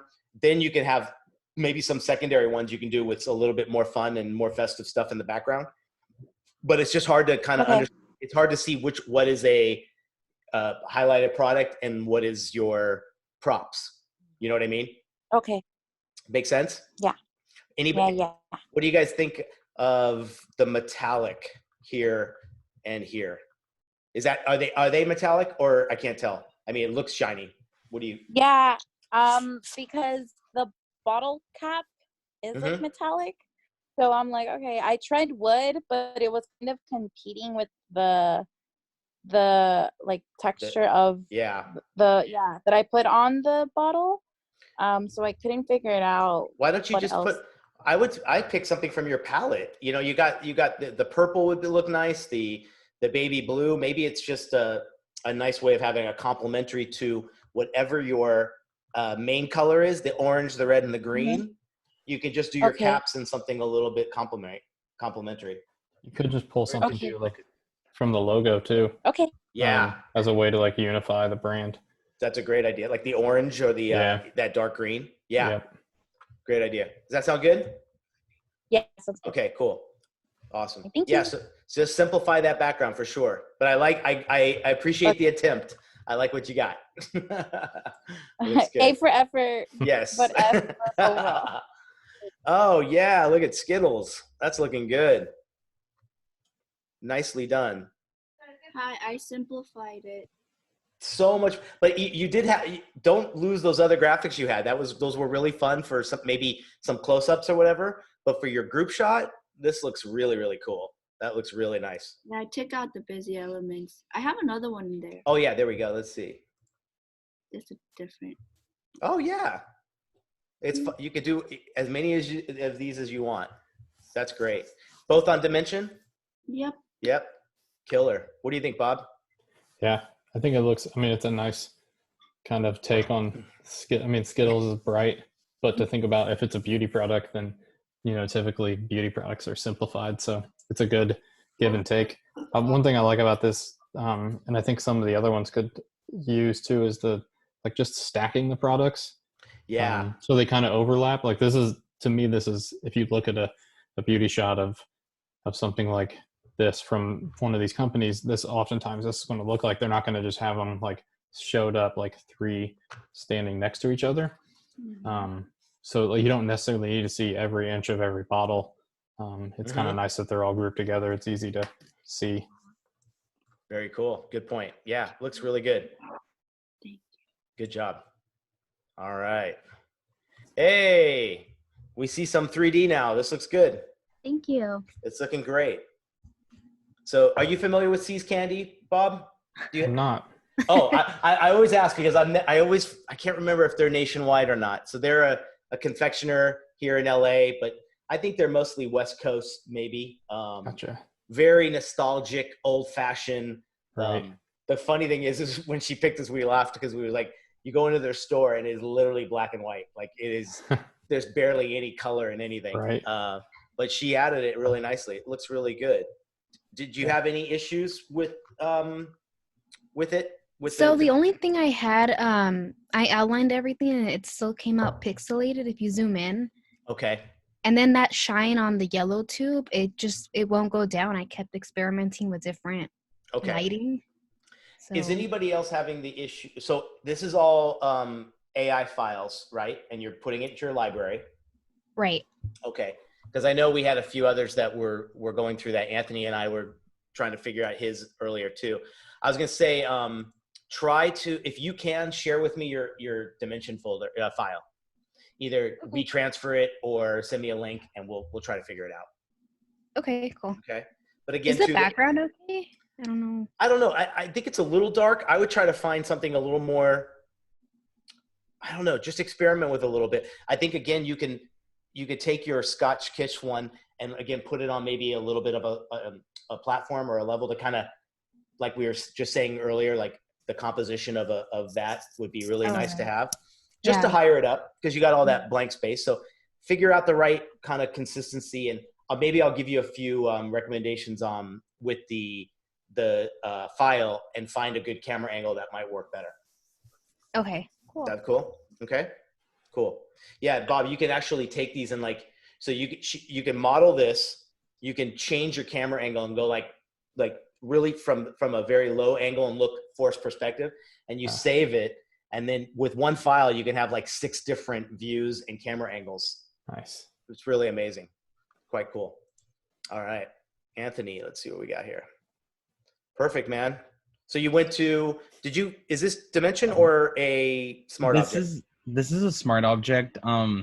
Yeah, I'm still having issues with dimension. I don't know actually if anybody in the class has had this issue or knows how to solve it, because my original file was completely vector in Illustrator. Like every element was a vector. So, and I put it in exactly, you know, how it was supposed to be through the video into the libraries, and it's still, I tried it several times. I restarted my software and everything, and it's still just showing up as blurry.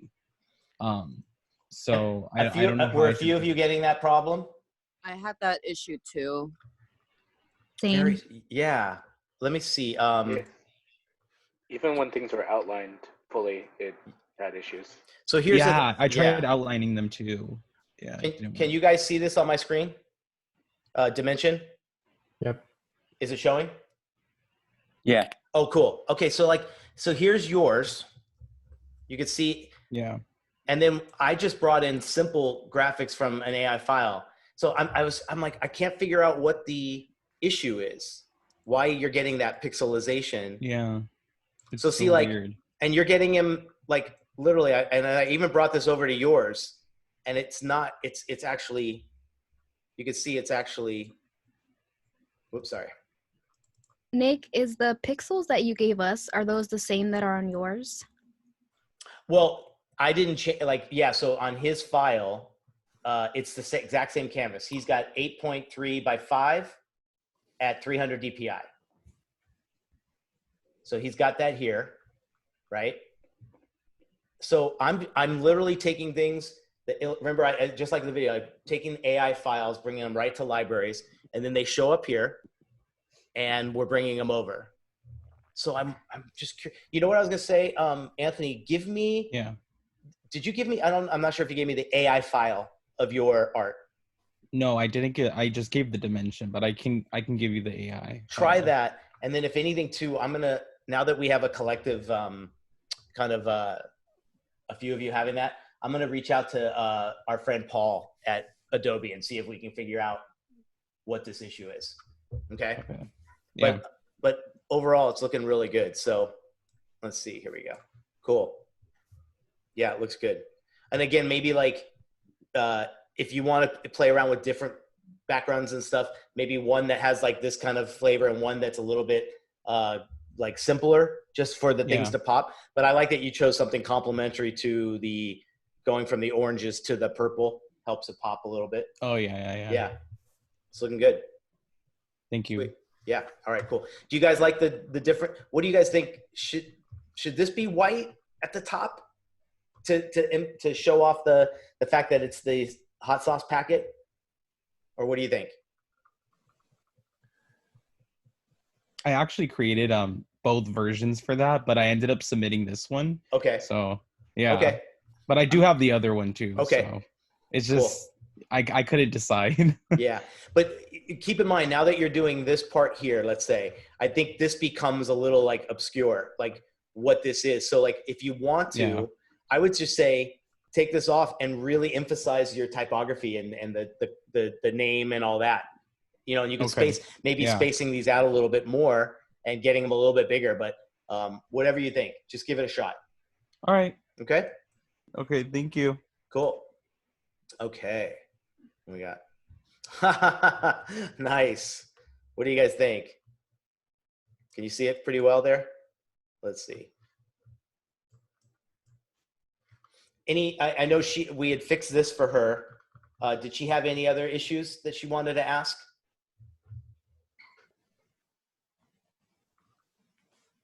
I'm not seeing her on the video right now. So. Oh, okay. No worries. I'm not seeing her.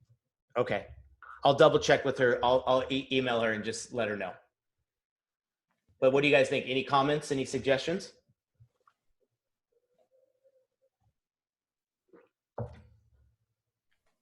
Good. Move the characters to the left, maybe. Oh, you mean this character? Yeah. Or to the right. I mean, like you got that negative space here. Is that what you were meaning? Also for the face scrub at the bottom, is it okay that it has the little brown showing instead of like wrap around? Yeah, she sent me that file earlier today, and because it tapers at the bottom here, any art that you do was basically distorting like heavily. We could not figure it out. So what we did was we made, instead of doing it independently, we made the complete wrap one AI thing in the library. And that way we were able to get that nice clean line here. And then we just changed the molding color to blue, to the brown. And then what's nice is it kind of it matches these two in a different way. So that was the compromise we made. But if that's the only solution, then maybe bring up the brown on the top a little bit too. Here? Yeah, because wouldn't that wrap either completely or not at all? It depends on, well, in real life, it depends on like the manufacturer. So sometimes when it wraps up there, it could get a little distorted. So they would advise you to keep the label down before the tapering. But it could go, it's one of those things, it might be the limitation of the program at this point to get it to work to something that you really, really want. So for now, I was happy with this, and I just said, let's just go with this for now. If we can figure it out, we'll see. Okay. Cool. All right. Let's go through here. There we go. Liked by Little Caesars officially on Twitter today. What do you guys think? Are we good? You're getting a few awesomes there. Good. Are you going to try some of the different backgrounds we talked about, Nark? Yeah, I started building the background, but then the computer started freaking out. So okay. Next time. All right. Cool. Yeah, I think again, this is one way to have it, but putting them together a little more as a cluster in an environment would be fun. Then trying something like this with, I don't know. I was going to say, Bob, if you had he had asked earlier what kind of arrangement or background would be appropriate for this. Any suggestions? Should be pizza for sure. Pizza, something there, right? Yeah. Yeah, or maybe, I do think it needs something to ground it. Yeah. I was going to say, well, you had that. You had maybe. What do you think about the environment of the I'm almost thinking of the countertop, the stainless steel countertop of like a Little Caesars, and maybe something in the back. I don't know. It's worth trying. See what you think. Yeah. Raining pepperoni. I don't know. Maybe a little weird. Think about the Skittles one and the Adobe one. Maybe it's just doing some virtual kind of scenario with some stacks. Maybe the pizza box, something like that. Corrugate could be fun. Okay. Thank you. Cool. All right. Oh, nice. Cool. Are you familiar with Coffee Bean, Bob? I'm familiar with coffee beans. They are like our, whoops, let me go back here. Sorry. They are like our number 2 to Starbucks out here in West Coast. Yeah. I'm not a coffee person, so. Oh my gosh.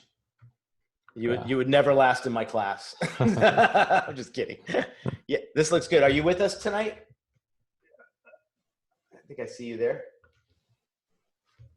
Maria? Let's see. Did she leave? I think she might have had to leave. It's looking much better, but I'll give her some tips on the arrangements. It's very hard to find the right background. I get it, but I like that she's trying some different things here. Looks good. Okay. All right. Oh, perfect. That looks great. Any issues with your files, or are you feeling okay?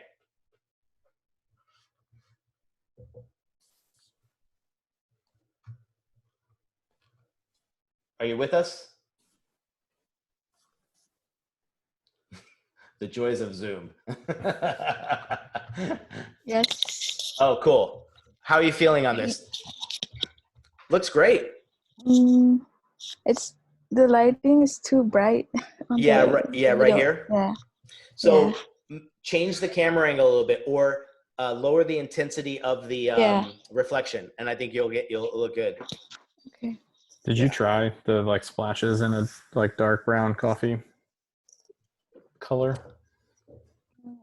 I'm not sure how to add like color to. So just like anything else in the app, when you highlight the splash model, go to materials and look. I think they have either coffee or they have cola.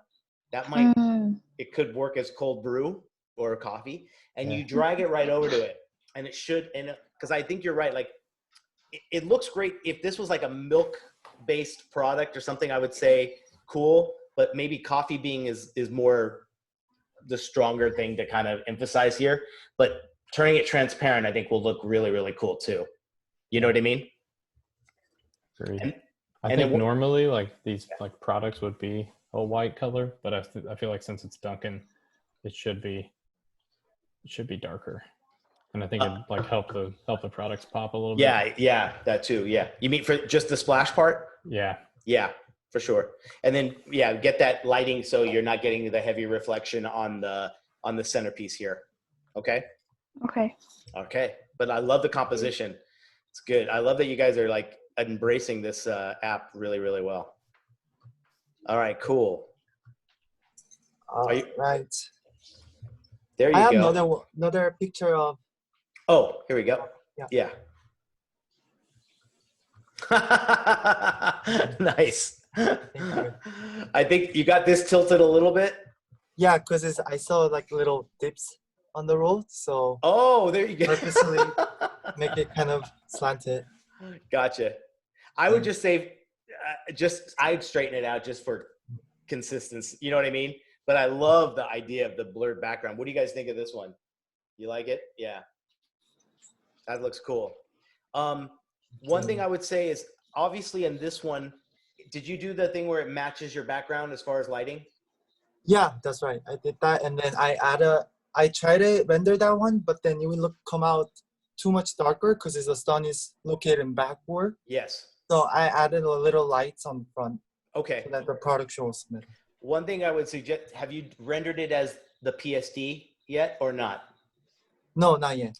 Okay, so try that next, because then you can go in Photoshop and you could take the layer of all your the three pieces and you can intensify it a little bit. Like you can kind of give it a little bit of oomph, but it matches, I think, the lighting really nicely. I just think it would have a nice pump in like the vibrancy. That'd look cool. But this looks good too. This looks really cool. Thank you. Yeah, the lighting really matches. Anybody have a comment? We good? Good? Okay. We'll head over to the next one. Okay. Are you familiar with Yogurtland, Bob? I'm not. It's a make your own yogurt place. You know, toppings and all that stuff.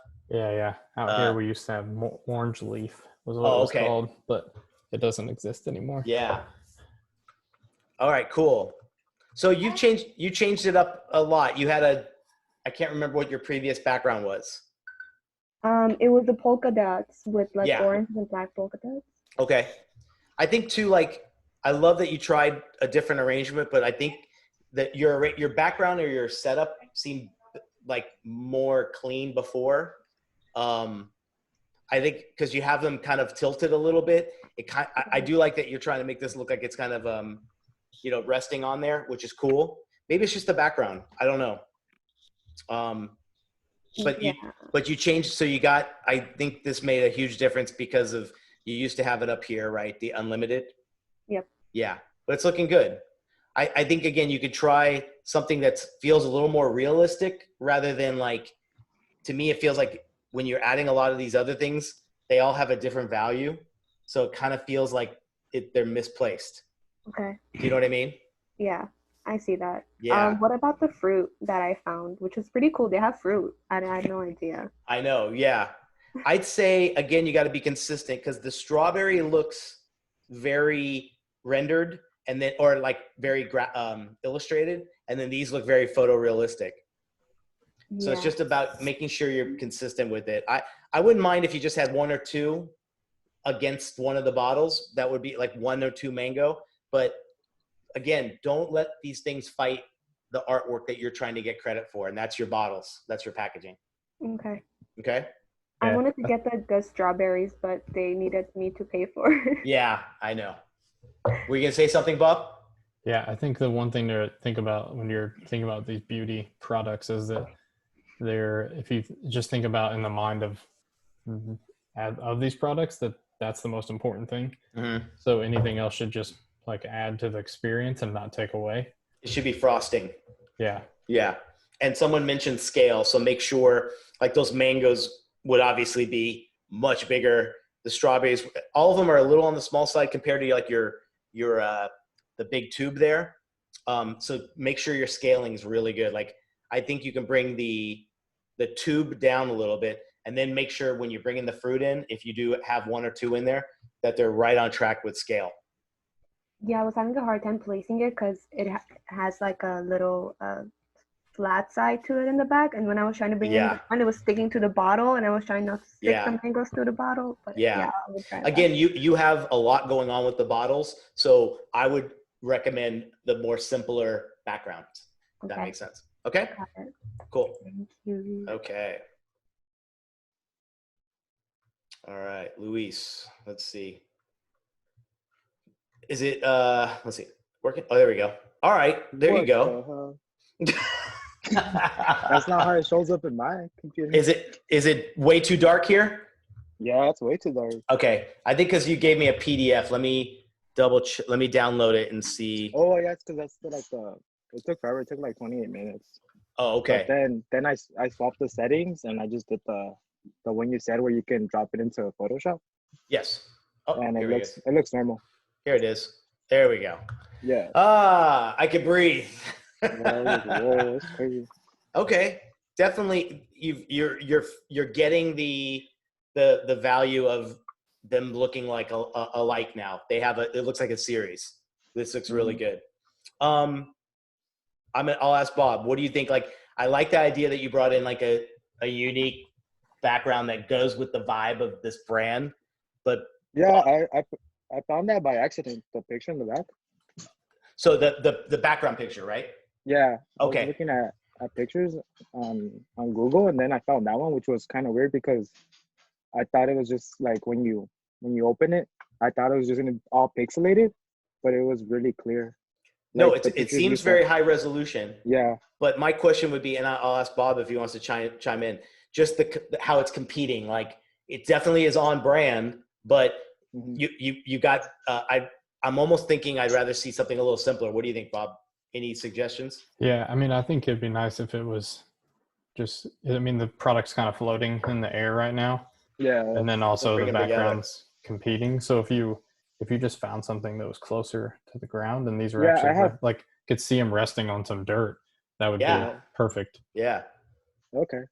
And if you get to a point too, if you want to send me the file, one thing I would suggest doing is if you bring them together as a cluster, same order, right? Because the tube's bigger, it's in the middle. Imagine if those other two were right.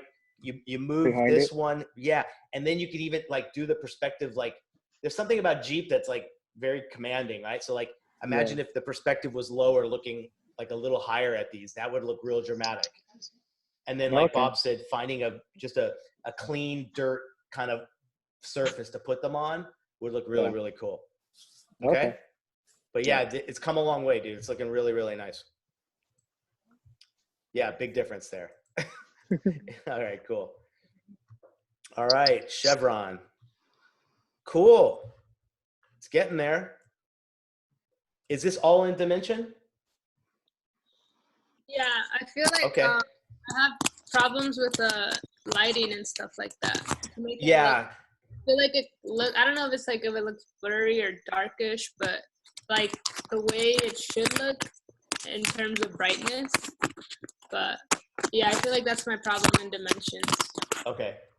I think you picked the right style of image, but maybe just to simplify it, if you found something where you can get them a little more together, I think just having them apart seems a little disconnected. You know what I mean? So like bringing them together and just a simpler font. And then your second one is going to have like the survival kit, the pack that you showed me as well, right? Yeah. Yeah, I think it's just about getting these more like, and then have the bag in the middle and then the two bottles on each side. Again, it's like that composition, like finding the right way to put these together and present them. Don't let the background over compete with, you know, your art, if that makes sense. Anything, Bob? Anything? What do you think? Yeah, I would just say the same thing. The composition. You have to like think about what composition works best for the products. Yeah. And then find a background or create one that. But you've definitely made. I love the attempt for sure. I know there's a lot of work in trying to find everything that works here for all that stuff, but just get them together, make them sing as a family, and I think you won't have to do too much with the background, if that makes sense. All right. Cool. Thank you. All right. All right. Christina, are you with us? I think you're with. Are you with us there? I see you. There you are. I'm here, but I'm really sick, so. Oh, no worries. We can do this. Yeah. Thanks for hanging in there. No problem.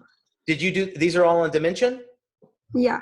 Oh, wow. So you found the candle. Did you find these models on your own? Yeah, so these are all the custom ones that I downloaded. Great.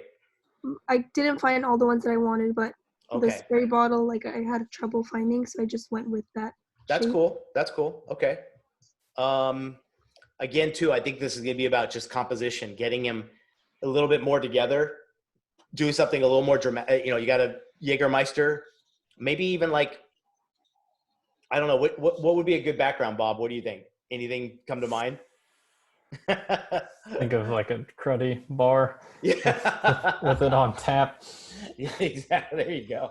No, I think just getting, I think since the products are smaller too, just getting like a lower angle so they seem more substantial and getting them together. There you go. Yeah, so like if you bring them together and change that camera angle so it's maybe looking up at them a little bit, that could be really dramatic and look good, you know? But I could the work in this is great. It's looking really, really good. This guy looks like he doesn't have as much shadowing as maybe this guy does. And I don't know if that's just based on positioning. So if you mess around with these and get them more together, maybe the lighting will be a little more even throughout, if that makes sense. Okay? Thank you. All right, feel better, okay? Thank you.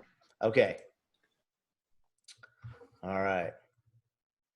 Ah, looking good, dude. Are you with us? Yeah, I'm here. Looks good, man. How are you feeling on this? I don't know. I feel like I'm gonna make some changes to the red one. Okay. Because I saw Narik's, like how he put some of the design on the lid instead of the bottle itself. So Okay. I'm probably gonna end up using that. Okay. Yeah. First thing I would just recommend is the fluid ounce size, just like maybe half the size. It's pretty, unless you're really emphasizing and we need to know. That's cool. But yeah, and then I think you've got the models. Once you do that, you got the models kind of said and done. Have fun with some of these different arrangements, whatever you can do to kind of mess them around, you know. I'm wondering too, I think scale wise, the red jar looks maybe a little big. Okay.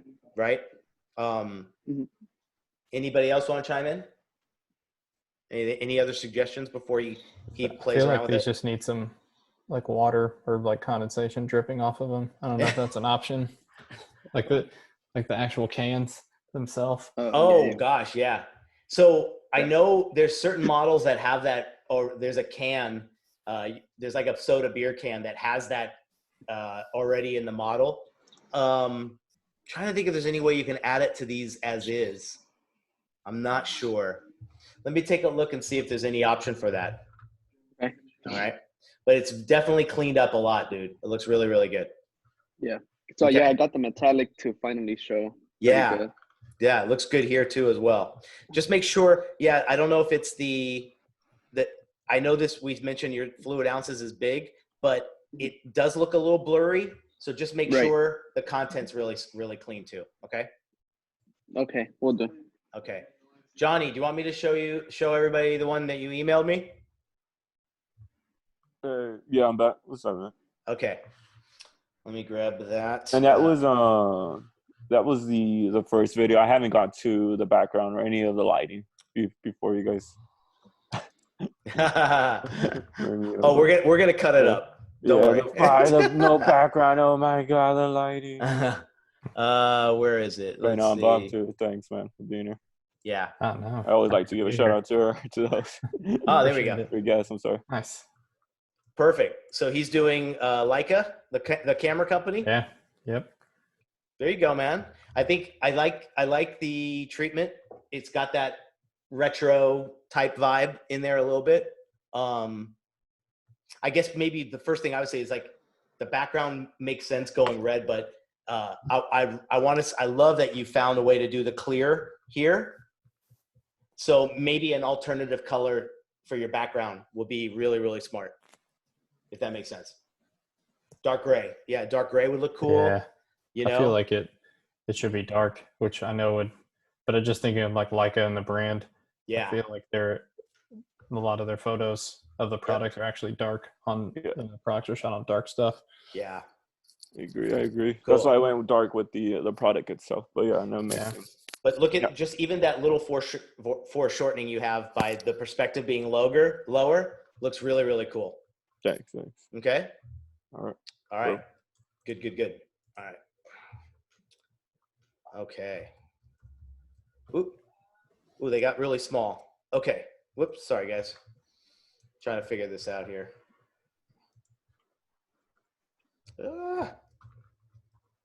I'm sneak peeking the next one. I don't want to do that. All right.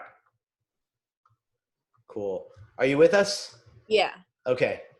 It looks like it might just be a rendering and a size thing. Like, again, getting them maybe together. And I like that you cleaned it up background wise, which looks good. Oh, I like what you did too. You changed this with the circles, right? Yeah, so I didn't really like the straightness of like that little block that I had. So I felt like maybe giving it a curve or something would kind of better fit with the curviness of the Airbnb logo. Great. Okay. So I think too, maybe what I would do is now that you've done that, the only thing I would maybe suggest is the Stylish Studio and the name of the product.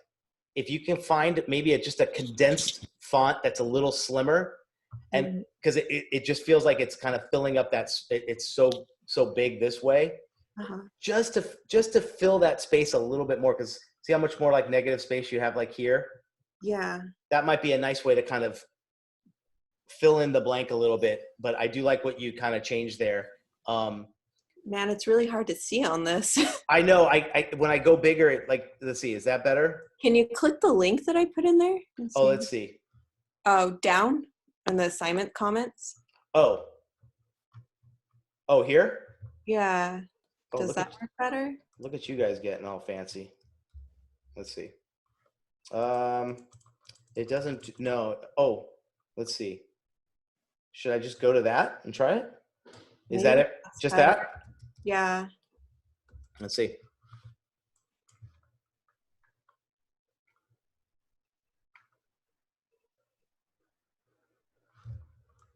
Oh, so you did the cloud-based one, right? The cloud render. Yeah, that. Okay. It's cleaner, but I guess maybe did something get messed up with this guy? Maybe. Yeah. Okay. All right. No worries. Okay. Whoa. Jeez. Sensitive. Okay. Well, we can see it a little bit better. Yeah. I just, again, like, I do like what you did with this circle thing, but do you see like this intersection like here and here? Mm-hmm. Like maybe your home away from home collection could just be small enough that it doesn't have to intersect here, you know? Okay. And just get it a little bit smaller. So it just fits nicely here. And you got this really nicely kind of fitted spot. That could be just a way to compensate. And then like we were saying with the font here, just so it doesn't roll off the edge, if you found a condensed font there, it'll fit the space nicely and you won't worry about it cropping off to like the sides. Great. And then I had a question too. There's like some negative space. There's more on the face wash than there is on the conditioner. I think it's because like the shape of the bottle, but is that fine, or does it look too empty there? Or? You can always do a line break and just do face wash and change, you know what I mean? Stack it to fill that space, so that you as the art director, I want you guys to, like, you're right in saying that, figure it out. What that might be the right thing to do. Okay. You might take a look at the, like, maybe deepening that yellow color too, so you have a little bit more contrast. Like it's kind of washing out a little bit. And then I think the condensed font, it makes sense, because you definitely want the product name to be all the way on. You want to be able to see the whole thing from the front. Cool. You want it to run off the edge. The yellow issue always comes up with a lot of the doing that. I get it's always that issue of white on yellow. Never your friend. Yeah. But you'll get it. And then once you nail all three, then start messing around with the composition, putting them together a little bit, seeing what you think, different perspectives. And I'll be following up to all you guys with like some kind of tips on what to do for that. Okay. Great. All right. Nice. Thank you. All right. Got to catch them all. It's Pokemon time. Oh, dude. Great background. Thank you. What do you guys think? Yep. I think you killed it. That looks really good. What do you think, Bob? You're familiar with Pokemon, I'm assuming. Definitely. Yeah, I think it looks great. I think maybe you could shift the products to the right together. Okay. Yeah, like to fill, or one way or the other. I think there's. Put him in the maybe this guy in the middle. Yeah, I just think. Okay. Similar to the, like, same kind of feedback on the rest of them. I think just getting the products together would be super helpful from the composition. Like, and then that'll give you like the background some space to live. It'll also give you some space if you wanted to put a headline or, you know, something in there, like if it was an advertisement. So yeah, man, very cool. Looks good, dude. Looks really good. Cool. Did you have a second one? Oh, let's see. What do we got? Just a plain background. Oh, gotcha. Okay, cool. Nice. Yeah, that background's just like a perfect find, dude. Was that like a wallpaper or something? Yeah, it's for Pokemon Go. Perfect. You picked the right one. Looks good. Thank you. We just got a few more here. All right, IKEA. Yes. Nice. So let's see. I would say this is fine as the one arrangement where it almost looks like they're coming out of the bag. Was that your idea that you were trying to think of? Not coming out of the bag. I just thought might as well include that bag. It's iconic, I think. But yeah. So don't forget, guys, everybody, you're going to try to have 2 or 3 arrangements at the end of this thing. What you're showing right now could be just one version. Maybe it's showing like the whole layout of the kit, right? Like this is everything you get.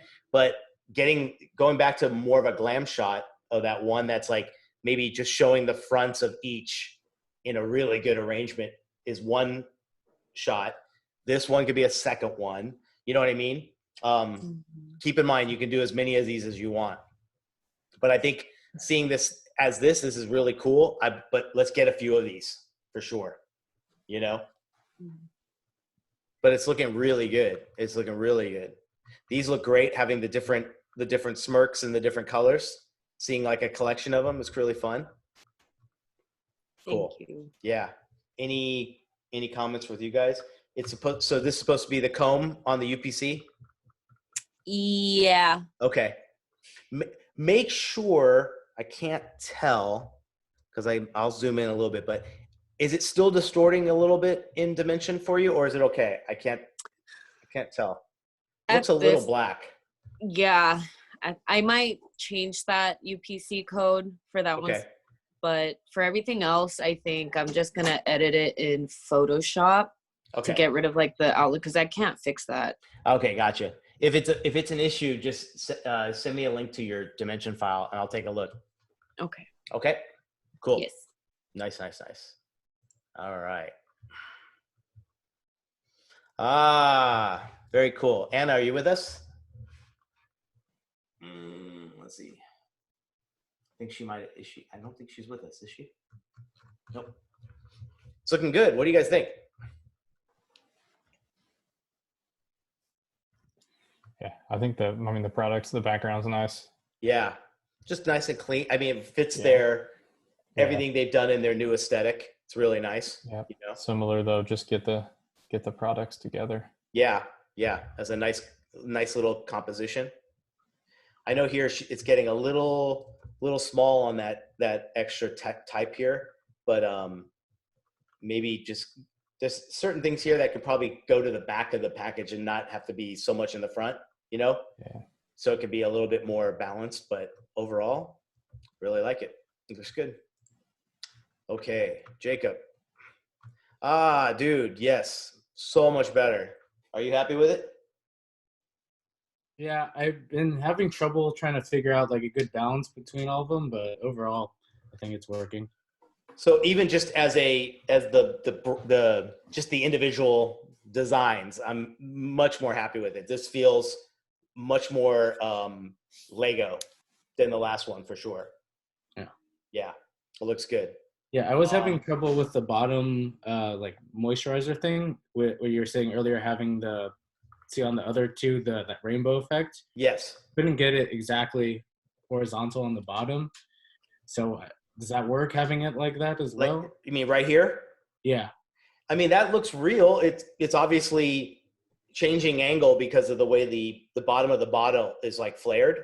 Yeah. You know, that makes sense. But I'm almost thinking too, it's more the artwork. I think this feels like you might have to, because of this one being a different orientation, maybe from the line down, you stack it in 2 columns for this piece, right? So you bring the 30 over to the side, and that way it fits the space a little bit better, right? Yeah, I know some of their stuff with the smaller packaging, they cut out like some of it and they throw it on the back or whatever. Yes. So I guess maybe I don't need that much information. Yeah. So this feels balanced. If you change this one, that feels balanced. This one, you got a lot of negative space. Like I wonder too if this is the, you know, if there's more you can add, or does it get an illustration? Does it get something fun here to add to it? Totally up to you. Just be careful. Like I think you got a little overlap here. Yeah. In the white box. Is this is your own creation? No, I mean it's a similar thing. They have another one. I think it's called. I forgot what it's called, but it's a similar design. Okay.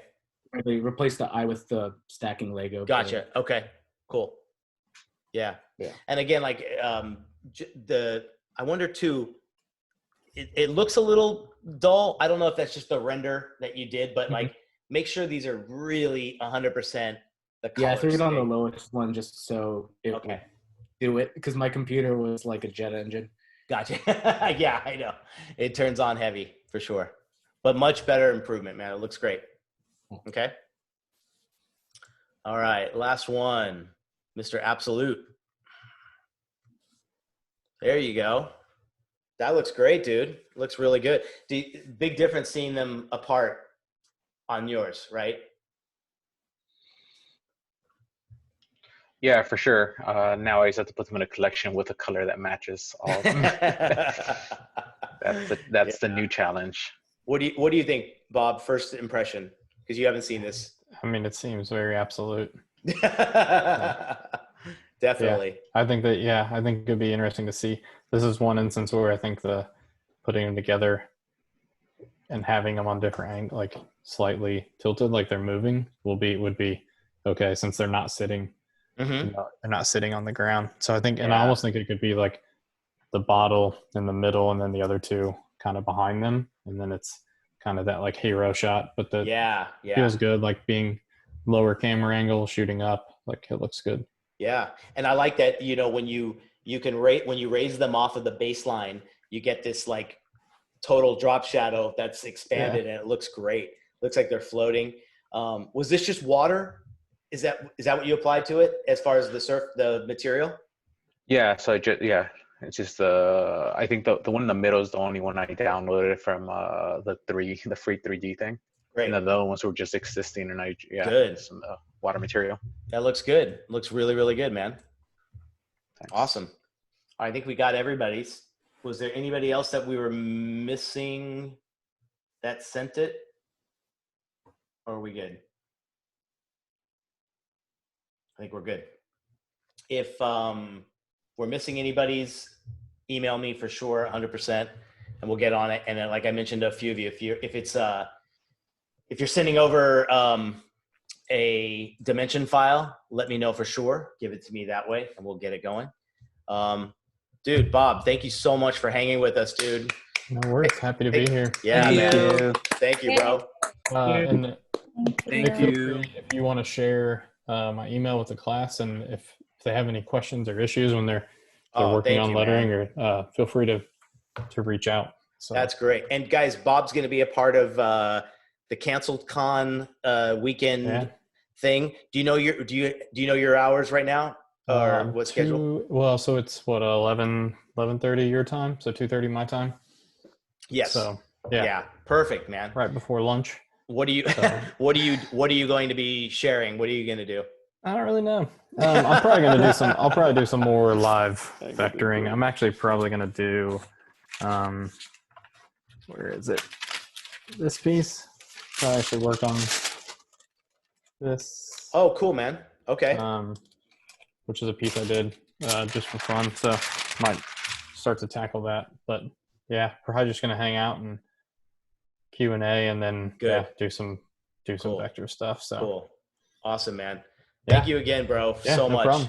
My pleasure. We're going to hang on for a few seconds, but thanks again, bro. I really appreciate it, man. Thank you. Good luck. Everything looks good. Nice work. Thanks, man. Thank you. Thanks, Bob. Sweet. All right, guys. So we are